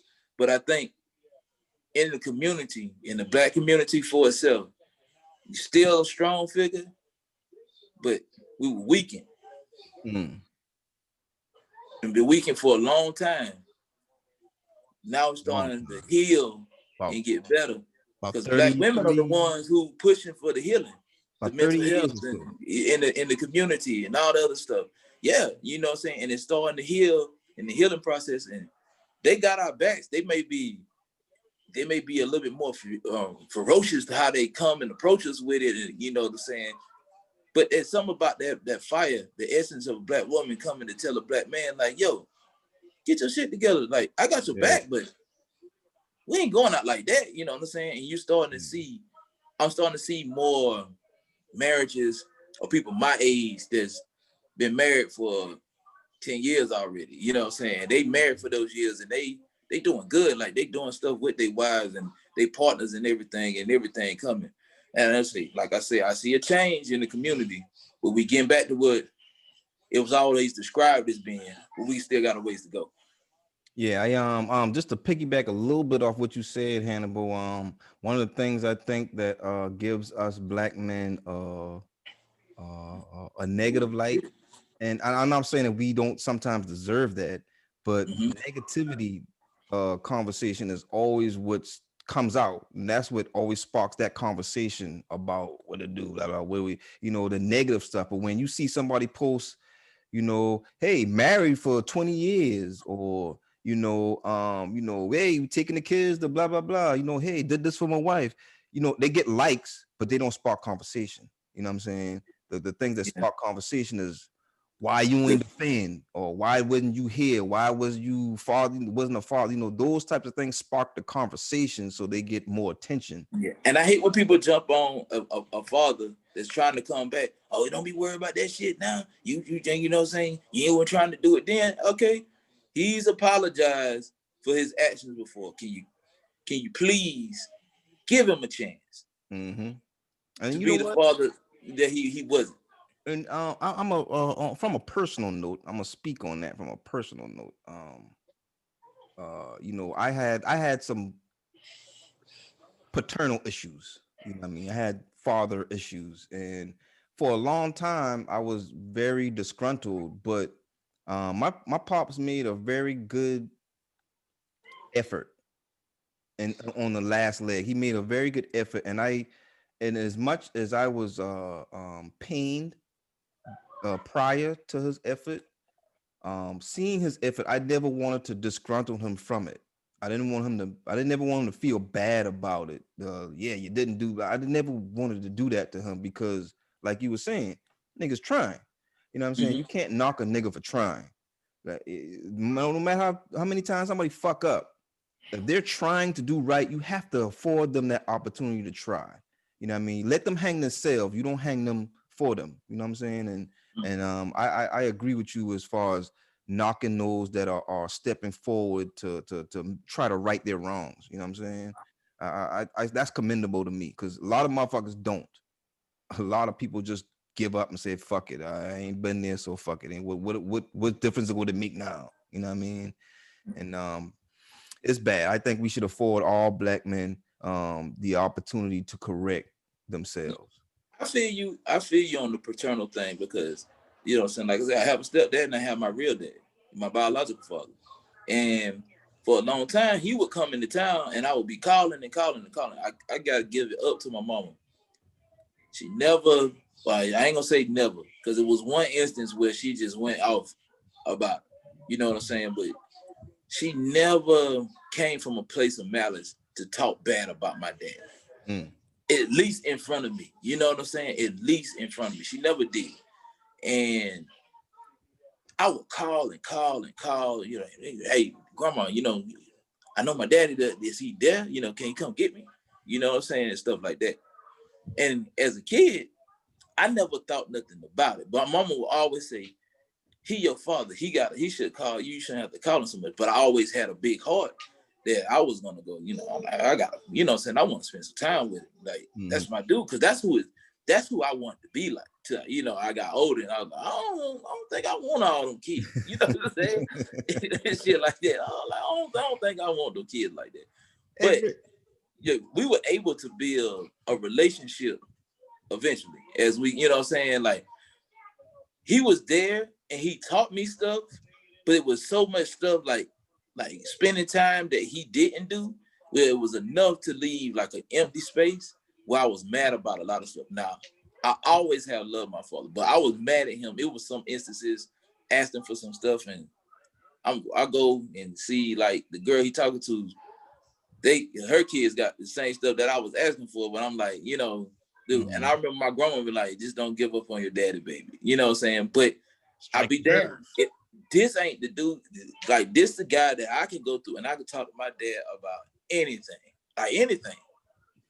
You know what, Rick? So you've been a little quiet. I want to hear what you got to say as of what we talking about now. Well, yeah, I've been listening, and that's a real big thing as far as like black men, being fathers. We get the stigma of being absentee, deadbeats, all the negative things you want to throw in there, whatever. And to touch on what Hannibal said too, at the same time, I think it's generational too, because I can remember my grandmom telling me the same thing too about my old man. Don't give up on your old man. Don't give up on your old man. And then a generation down, you had my mom and a lot of ladies at that time going through the situation where they had kids and basically they was left on their own. So that anger built up inside of them kind of, it can turn you either way, a bad way or a good way. Now, like Prime said, he feels some type of way about his old man. But at the same time, he still had love for him. It's hard not to have love for your dad. And that's just the bottom line. No matter what, you're always going to love him. You're always going to have some type of feeling for him or whatever. But at the same time, they got to try to cultivate that relationship too. If things are split apart, you can't be like, well, your old man ain't shit over there, understand and third. And that's where the divide comes in. I think once we can narrow that divide between sisters and brothers, things will start getting better for these kids, more importantly than anything, because they're the ones that suffer throughout all this battle of the sexes and all this other bullshit or whatever. It's the kids that always suffer. Because just like how Prime had to suffer for a little while, and you could hear it when he was talking about it just now. Hannibal had to, and you can hear it when he was talking about it. There's something that happens to you when you don't have that dude right there. And he's an integral part in how you are built up and how you become a man. For us, for me to see brothers like Prime and Earn and stuff like that came up basically the same way I came up, and to have them and to see them now with families, thriving and doing their best or whatever, that always will give me hope that everything will turn out right. But like you say, it's baby steps, and this been a plan devised a long time ago to try to divide us. Right. But hopefully we coming back together. So, that's how I feel about it. And let me say, I'm not perfect. You know what I'm saying? I could do a lot better. I learned from my oldest, so I'm all my kids like I learned from my oldest and my second, my second oldest as well. Certain stuff, it didn't work, trying to do it that way. You know what I'm saying? Luckily, I got number 3. So the stuff that didn't work, threw it out the window. So I put it on the reserve because maybe it'll work for this one, but I pretty much threw it out the window. Took a different approach to parenting. You know what I'm saying? You can't be the authoritative parent all the time. You know what I'm saying? It don't work for every kid. So, right. I just learned my lesson, and I can do better. You know what I'm saying? I can be around more, and for the most part, but I just try to do my best, man.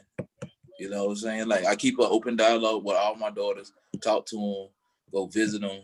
You know what I'm saying? I need to go visit more, but you know what I'm saying? I do spend and talk to my daughters like that. So I agree with that. You're best. You're best. Losers always whine about their best. Nobody wants to hear that crap. I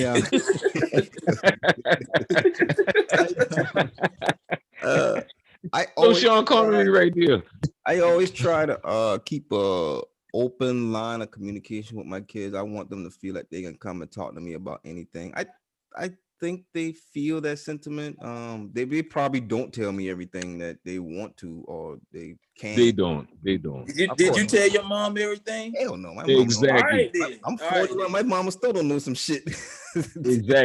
Exactly. So how you gonna sit here and say, well, I think they know they ain't gonna tell you everything. Know that. But I grew up differently than my kids grew up. And what I mean by that is that there was just certain things I just couldn't talk to my mom about because she's my mom. I didn't have a father figure to go and talk to. I get what you're saying. As a man, or a male, like I said at the time, young man. Hannibal, don't co-sign that. Don't co-sign that because we shut up. know. We Man, know. shut the hell up. We know. Shut the hell They up. not gonna tell you everything, dude. It's a dream. It's a fairy tale. You I can don't forget even it. matter of fact, I don't want to know everything. You know what I mean? Yeah, I don't want to know everything. But what I want is should. my kids to feel comfortable enough that if they want to tell me that they can, they feel like they can tell me when they feel like they need to or they want to. That's all I want. I'm gonna tell you what I told all my girls. Naomi ain't at the age yet, but she kind of is, because I told her, I was like, hey, you can always come to talk to me about anything. I told all of my girls that, and I meant that. And I told the oldest two, I was like, y'all can come talk to me about anything. I ain't gonna chastise you. And if I don't like something, I'm gonna tell you I'm gonna like it, but I'm gonna give you sound advice. And I'm gonna give you advice to try to steer you in the right path. You know what I'm saying? So when they come and talk to you after you say that, especially the girls, you better sit down and better be you ready better for that buckle ride. up. Is some signal over here? Yeah, because when the tea get to spilling over, boy, your cup may runneth over. And you may be sitting there like, man, why did I ever? I see that. You better what you asking for. That's right. They start telling you about boys and shit like that. It's the middle daughter. You gotta watch where you're asking for. She don't hold back. I used to like this boy, but I don't like him anymore because of this, that, and that. I'm like, well, that's a good reason not to like somebody. Maybe you shouldn't worry about the little boy so much and just worry about this. But daddy, my grades are great. I'm like, yeah, dang, I can't use that. But don't worry about, just live and be young right now. Don't worry about the boys. She's like, I'm not now. That was just that one time. I was like, all right, cool. Whatever you say, whatever you say. All right, you got a very difficult position, sir, with three girls. Very difficult. And they all different. It's all different. I told the oldest that she could come talk to me about anything. She started opening up a little bit. She called me and told me about practice before. She was like, man, they doing this, and that at practice. Dad, I can't believe it. I said, baby, that's light work, bro. That's like, hey, if you want to get better, you got to work hard and practice so you can perform when it get time for you to get on the stage and do that thing. Let me tell she you was something, like, yeah, I know. But man, I was like, man, just soaking some water tonight, get some Epsom salt, soaking some warm water, and stretch out, you'll be all right. Let me tell you something, Hannibal. That topic right there is easy, light work. That's light work conversation right there. That's conversation you can have with a son or a daughter. Which one? Talking about practice. Hey, that's it. Did I hear you? Like, she won't come to talk to me about the boy thing for whatever reason. Man, I call her dancing. That's the shit I'm scared of. Hey, I call her dancing when she was like 4 or 5, and I think I might have came. I came down like the typical dad. Hey, cut that shit out. Damn right. That's right. Nothing wrong with that weird hand. Perfect. Hey, belt in hand. Cut that shit out. You know what I'm saying? All that shit, man. She seen that. I never thought I would see her dance in front of me when she was even going to her daddy-daughter dance. She was like, yeah, you here? We're going to take these pictures, but I am not dancing with you. I was like, what? She was like, nah, I'm going to be with my friends. You go stand over there. I was like, man, this crazy. I got lucky. After 3rd grade, my daughter didn't want to go to no more daddy-daughter dances after 3rd grade. She was like, I've been to a couple. They're not that exciting. So I got lucky. After 3rd grade. Woo. Huh? But man, fellas, that was some good stuff, man. That was some good stuff. Y'all boys kind of opened up a little bit, you know what I mean, about the stance of black men in society or in black culture in and of itself. That was some good stuff, fellas. I think you know what, we probably need to have a fatherhood episode one time. Just talking about fatherhood, man. From our fathers to ourselves being fathers. We should have that shit, man, for real. Yeah, probably a lot of laughs. Because how many times your dad didn't cuss you out? Because you just couldn't do the shit right. You just, whatever reason, he was telling you exactly what to do, but you just kept messing up from point A to point B. Somewhere in between, you kept trying to throw C in the middle. And your dad was like, man, boy, are you fucking retarded?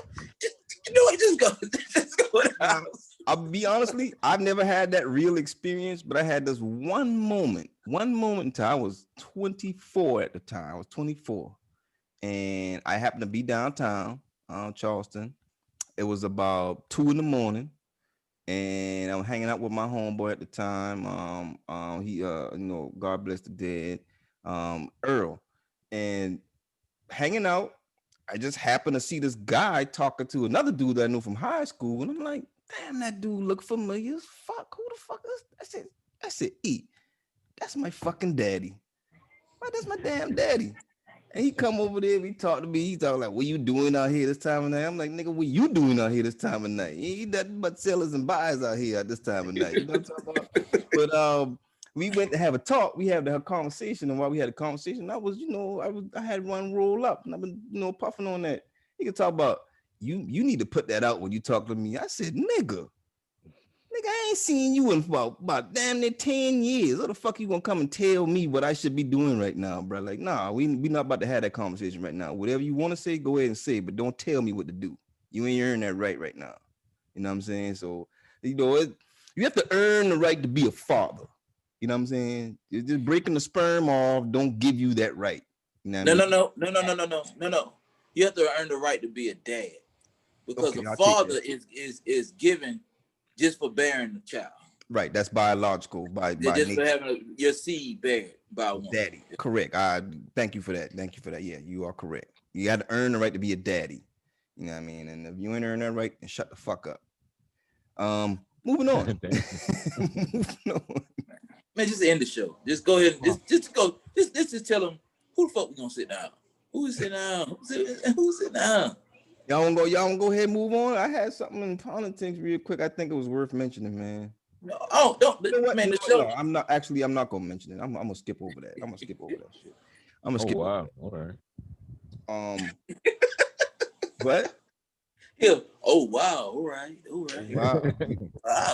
Wow. No, you know what? Fuck it. I'm gonna go ahead and say it. I'm gonna go ahead. Oh, now he changed his mind again. Yeah, I changed my mind again because I could do that shit. I could do that. So You the whole. because we didn't really jump into sports, fellas, and I didn't know if y'all had anything for sports, but ain't really nothing going on in sports recently, man. Games is going on. I wanted to talk. That's the main thing that I wanted to talk about. I wanted us to have a discussion about the black man and what we think. I mean, even though we didn't go like super in depth, but I think it was a good question because we talked about some surface level stuff. We talked about fatherhood and what it means to us and what we've seen and how how effective our lives and how do we try to do a job and do it better. You know what I'm saying?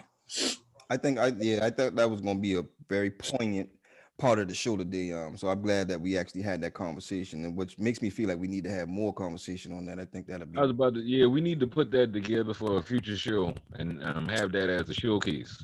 Talking about black fatherhood and all that stuff from the '60s till now. Square Buzz. We put a little panel together. We get a few fathers, man. We get a few fathers on here to give different perspectives. But we'll set that shit up for another show, man. What I want to do now is I'm gonna skip sports because there ain't really nothing really talking about sports and politics. Only thing I had my Dolphins won today. That's one goddamn thing to talk about. How about that? Y'all like 2-5. What difference does 4-3? 4-3. Don't get it twisted. We are not the Atlanta Falcons. We are 4-3. We have a winning record. I ain't gonna say that. I'm not gonna do that to my squad. We have a winning record. We're not losing games. What the Falcons did to you, man? Oh what man, what they did to you, man? I've been waiting on them to say something. What they did to you? You a fan? That's why. That's why they getting rotated continuously. How about that? Every week y'all lose, I'm a holding on to this. Every week. Well, get off. How about that? We won this week. We got y'all on the schedule. How about that? We won. Yeah, you get lucky. You played the Carolina Panthers. That's not luck. You know what I'm saying? They got Black King. I think that's a lot. Oh man, I ain't trying to hear that. I wish we had y'all on our schedule. That's an automatic one. That's an automatic one. I wish we had y'all on our schedule. Moving on from sports. I'm gonna say something real quick. Okay, there we go. Politics. I wanted to address this real quick because it kind of played into something we talked about earlier. Trump passes an executive order that could prevent HBCUs from receiving federal grants for their programs. And the one reason why I thought that was important to mention is because all these people that endorsing Trump, black Republicans, this, that, and third, seeing how much he's done for black people. And then I'm looking at this shit and I'm like, well, this is fucked up. You know what I mean? if you're gonna put a big obstacle or roadblock in front of these HBCUs, you know what I'm saying? That's terrible. The problem is in the executive order is the wordage.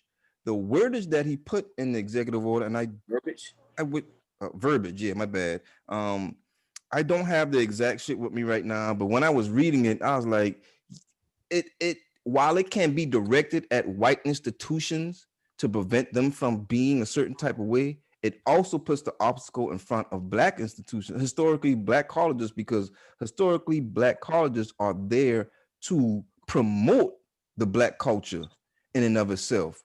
And the verbiage basically says you can't promote one, they say race over another. And I think that's going to be very damaging to a lot of HBCUs in the future. Because they were first made, they were first created so that we have institution of higher learning that we could be able to attend. Yeah, to talk about us. That's what they were for. And Yeah. now they saying you can't talk about one race. You gotta make everybody equal. Shut the fuck up, man. Yeah, they still hold up. How they gonna tell us to make it equal? They in the damn history books. History books. It's one-sided. Right. Exactly. Never be equal. It's When not you look at American history, it's all one-sided. And History in is order written for by you the to get the winners. true American history, you got to put so many American history books together. Your African American history books, you got to put that together so you can map together some of the stuff that happened throughout the years, because there's empty spaces on timelines where significant black events happened that led up to those events. And actually, maybe, turned events in certain ways, saying because of the black participation in those events. Yes, very true. Because history is Huh? written by the winners. Yeah. And if Pretty much.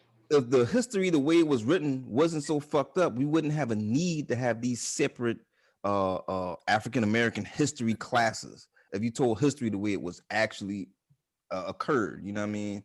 So that takes away from our opportunity or ability to teach our own culture to us and not in and of ourselves. That it really does, because we get money from the federal government for those things. And I think that's a big thing, man. And people need to pay attention to these types of things when they say. I'll say this. How about like when I went to CSU, it's mandatory that you take some type of Bible class. It's a Christian school, though. Yeah, let me finish. It's mandatory. So if you go to a HBCU, since they want to open up the curriculum and everything, yeah, you got to have your history or whatever like that. But you got to make it mandatory for those to take African American history. It's got to be mandatory. Yeah. You know what I'm saying? It's got to be mandatory that they got to take at least 1 year of African American history. At least, if you're gonna open it up like that and try to say we're gonna make these institutions open and open wide for everybody, make that mandatory, because too many people won't do it. Just like they do at the Christian schools that you got to take Bible courses.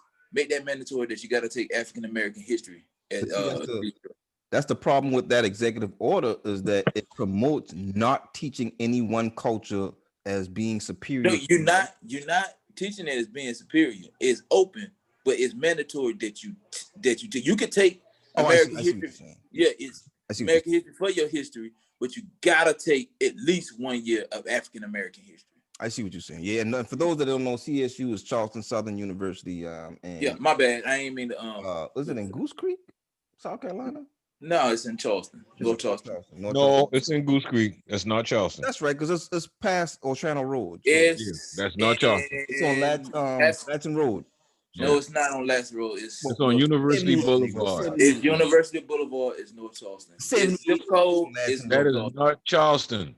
That is not Charleston. It's North Charleston, bro. That's North Charleston. They ain't even. Is that considered North Charleston? Yeah. Yeah. Okay.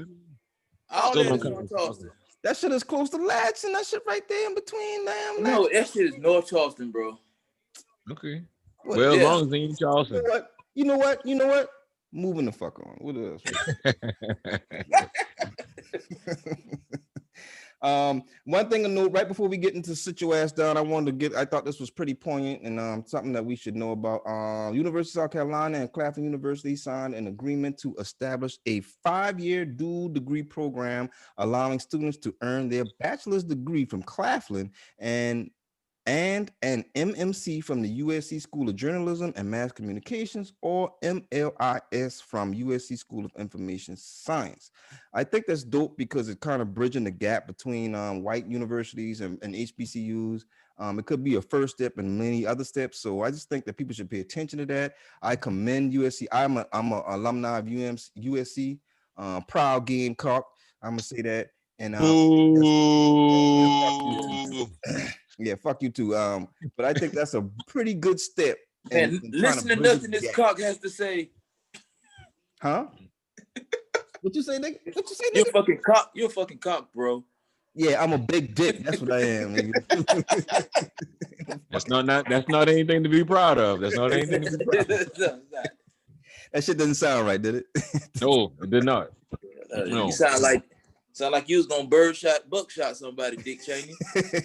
Whatever, man. But let's go ahead now. Let's get into our favorite section. Sit your ass down. So I want to start with you, Rex. Yeah, go ahead. Before I get to start off this week, well, Rex, who you I got for sit your ass down today, brother? yeah, I keep a lot of people on my list to sit your ass down. Sometimes it be a good week, sometimes it's a lean week. This week, of course, we got Lil Wayne, we got Lindsey Graham, honorable mentions. But the main person that I want them to sit their ass down is Vernon Jones. Vernon Jones. Who is Vernon Jones? Vernon, the state representative from the state of Georgia, Hannibal. I just want to drop that on. He went, and he's a Democrat. He's a Democrat, but he supports Republicans. Big Trump supporter. He was at a Trump rally in Macon, Georgia, a couple of weeks ago. Crowd surfing. Yeah, crowd You surf. talking about like at a concert? He crowd surf. You mean like jumping in the crowd? Yeah, but at a rally. At a Trump. That's right. He had a political He jumped rally? into the crowd. Yeah, A political rally, and the white people were passing the nigga around. If you can picture that in your mind, just think about that. Just think about that. Hey, and he allowed this to happen. He was happy about it. No mask, no social distancing, not anything like that. He probably got the coronavirus right now as we speaking. So Vernon Jones, sit your big ass down. He is a big dude. Oh, passed around, little boy. Passed around, little boy. That's funny. All right, cool, man. Thank you for that. Sit your ass down, Mr. Hannibal E. Lamar, as you like to be called now. What's your sit your ass down, sir? Wait, hold on. E. Lamar. What? When did shit start? My real name, bro. He said that shit like but we don't do that. Ago. Yeah, but we don't do that here. No, we don't do that here. E. Lamar here. It's Hannibal. Let's get it right. Man, it's my real name. You want to be called? It's my real name. E. Lamar. Hannibal. We're not using E. Lamar. No. He's not a broke down R&B singer. He's not E. Lamar. He's Hannibal. No, it's E. Lamar. Lamar sound like it's E. Lamar, aka Hannibal, aka Captain Caveman, aka E. Black the Thriller, aka Captain Caveman. You don't like that shit? You know his favorite phrase. Uncle Bungovich.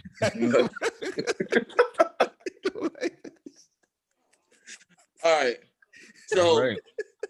my participant today on Sit Your Butt Down is let's see who I'm gonna get. I mean, Wayne ain't even worth putting on this because he trash in the way. So man, get him out of the way. Man, who do I want to put on there? You had nobody on your list, brother? Who do I want to sit on there? I mean, Wayne was going to be on. I mean, I guess Lil Wayne, because he was the only one that really stood out for me this week. Oh, I know who I want to put on there. All right. To those dudes that used to play third string back when they thought they was playing real football, never got in the game. They knew it was coming. Always on the sideline, pump up the crowd, this, that, and the third. but want to What I was come out, to get in that don't know truck. how to coach, don't know how the game go, don't know nothing. Sit your butt down on the pine, just like you used to do back in high school. Yeah, you was a great defensive end. You guarded, you protected, you defended the end of that bench, and you made sure you guarded that water bucket and tackled anybody that came close to it. That's the only thing you ever played. That's all. That's it. That's it. You know, sit your butt down. Don't be out there talking about some we in man, getting them boys beat for touchdowns because you as a coach weren't at practice to go over a freaking game plan, and you just feel like, oh, I'm gonna put him in man, knowing that your team does not have the athletes to stick with another team man to man. It's proven time and time again. Sit down. Just sit down. Tell him Sit what's down. bad, son. Sit down. Yeah. Sit down. Tell him why you mad, son. I knew it was gonna come up sooner or later. I knew it. I was trying to pull it out of him earlier, but Oh, he just been a matter of time, cuz he just been a make. He couldn't keep that one under wraps. He had to say something. you could. I knew he was gonna get him. Oh I ain't man. say no bad words. I said sit down. They said the bad words. I ain't say no bad word, baby. Well, that's why you said. So, sit Prime, down. who you got? Who you That's want why. to sit down? That's why. See, that's what I'm talking about. Good fathers, man. Good fathers. We out here, man. We are out here, man. We need to be recognized. What I'm talking about, man. Thank you for that, Hannibal. I appreciate Elamar, however you want to be addressed. Whatever you want to call me, just don't call me late for dinner. Y'all You know gonna, what I'm talking about? y'all gonna stop coming to this. eat. Y'all gonna stop this Elamar crap. Thank you for that. Sit your ass down, sir. I want to go for my sit your ass down. I'm gonna bring this is kind of a side topic, to be honest. I'm gonna sit the courthouse in Concord, North Carolina down. Recently, Ronnie Long was just released from jail after spending 44 years in prison for a crime that he did not commit. Now, this crime happened back in 1976. This was prior to DNA being introduced, as far as proving prisoners' innocence and stuff like that. But he sat down for 44 years, man. He was just recently released, man. And I want the Concord, and matter of fact, every fucking judicial system that has locked up. Let me make sure I get this right. Just say the whole judicial system. Just say the whole thing. Judicial system. I'm gonna get this right. It says since 1989, when DNA was first used in the United States to prove a prisoner's innocence, more than 2,650 inmates nationwide have been exonerated. Listen to that number. 2,650 inmates have been locked up and spent.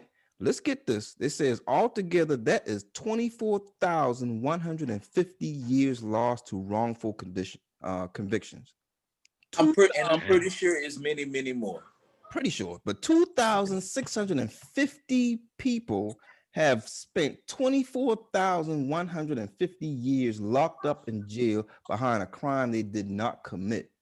So I want to say, the judicial system overall, all over the fucking nation, need to sit the ass the fuck down, because that is stupid. That just don't make no sense. How can you call yourself a judicial system when you done lock up that many people in, what is that, 21 years? Nope, sorry, 31 years.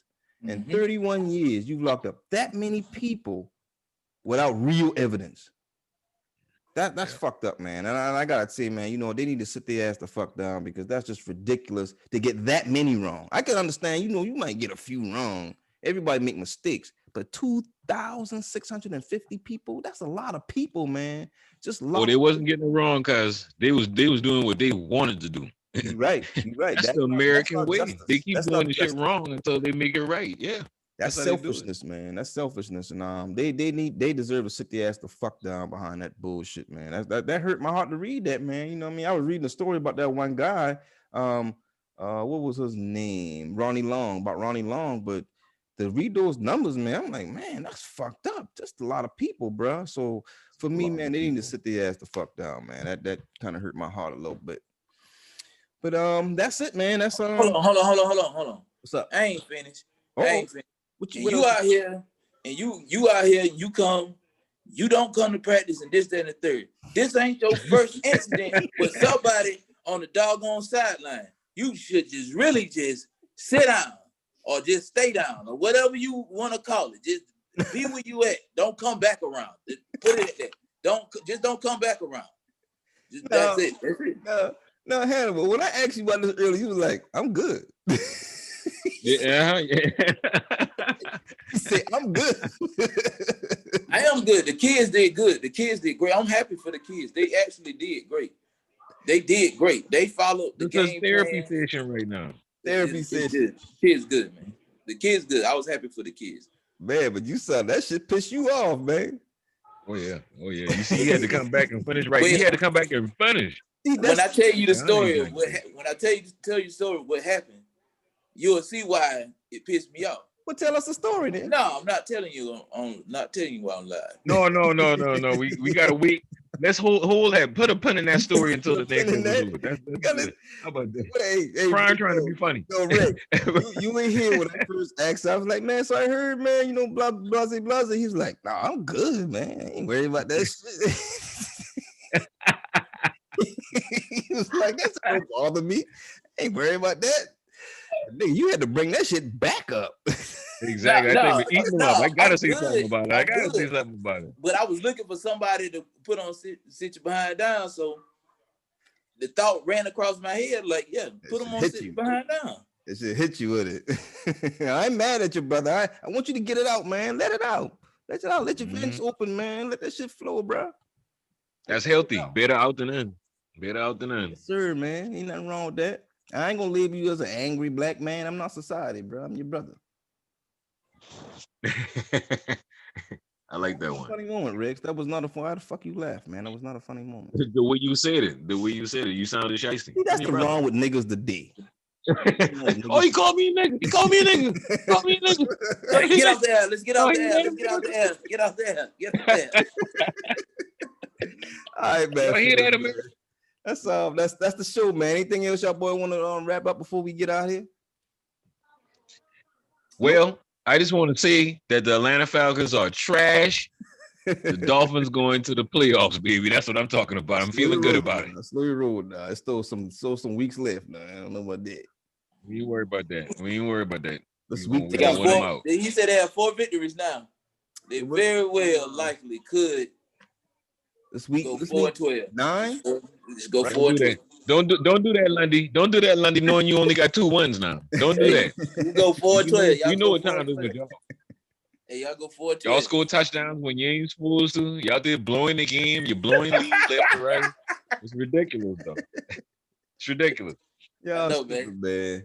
Well, all right, man. Hey, if y'all find a defense, please send it back to Atlanta because I was missing. You know, they been missing all year. It's so funny. Somebody said if you got on a jersey that a cowboy jersey or no, there was Atlanta Falcons something like if you in the city, man, just show up at practice, man. We playing that. Yeah. They need all the help they can get. All of it. Oh man, y'all niggas is crazy, man. All right, we about to get up out of y'all fellas. This has been a wonderful episode. I think this was a very good conversation that we had, especially about the black man's position in society, black society, specifically. But it was a great conversation, fellas. And I do want to have that fatherhood one later on. So yeah, this has been a great look out episode for that. of Primarily Speaking. Great. So we will see y'all motherfuckers next time. This has been Primarily Speaking. You know where to catch us at: YouTube, Facebook, Instagram, PRIMERILY, speaking, no spaces, underscores, or dashes. Holla at your folk, man. I have been your host with the most, man with the gas, Mr. Pop at 2 quarters. Let me get that ass. It is your boy Prime and Azul to the 25. And of course, without a doubt, I am the total package back again. We did a good one today. We are out. You can holler at me at kissmyass.com. Okay, I like it. Yeah. All right. It's your boy Hannibal Vanderbilt, aka Captain Caveman, aka E. Lamar, aka Get the Draws, aka Mr. Lay It Down. Hey, it is what it is. You can follow your boy. You don't need to know those places.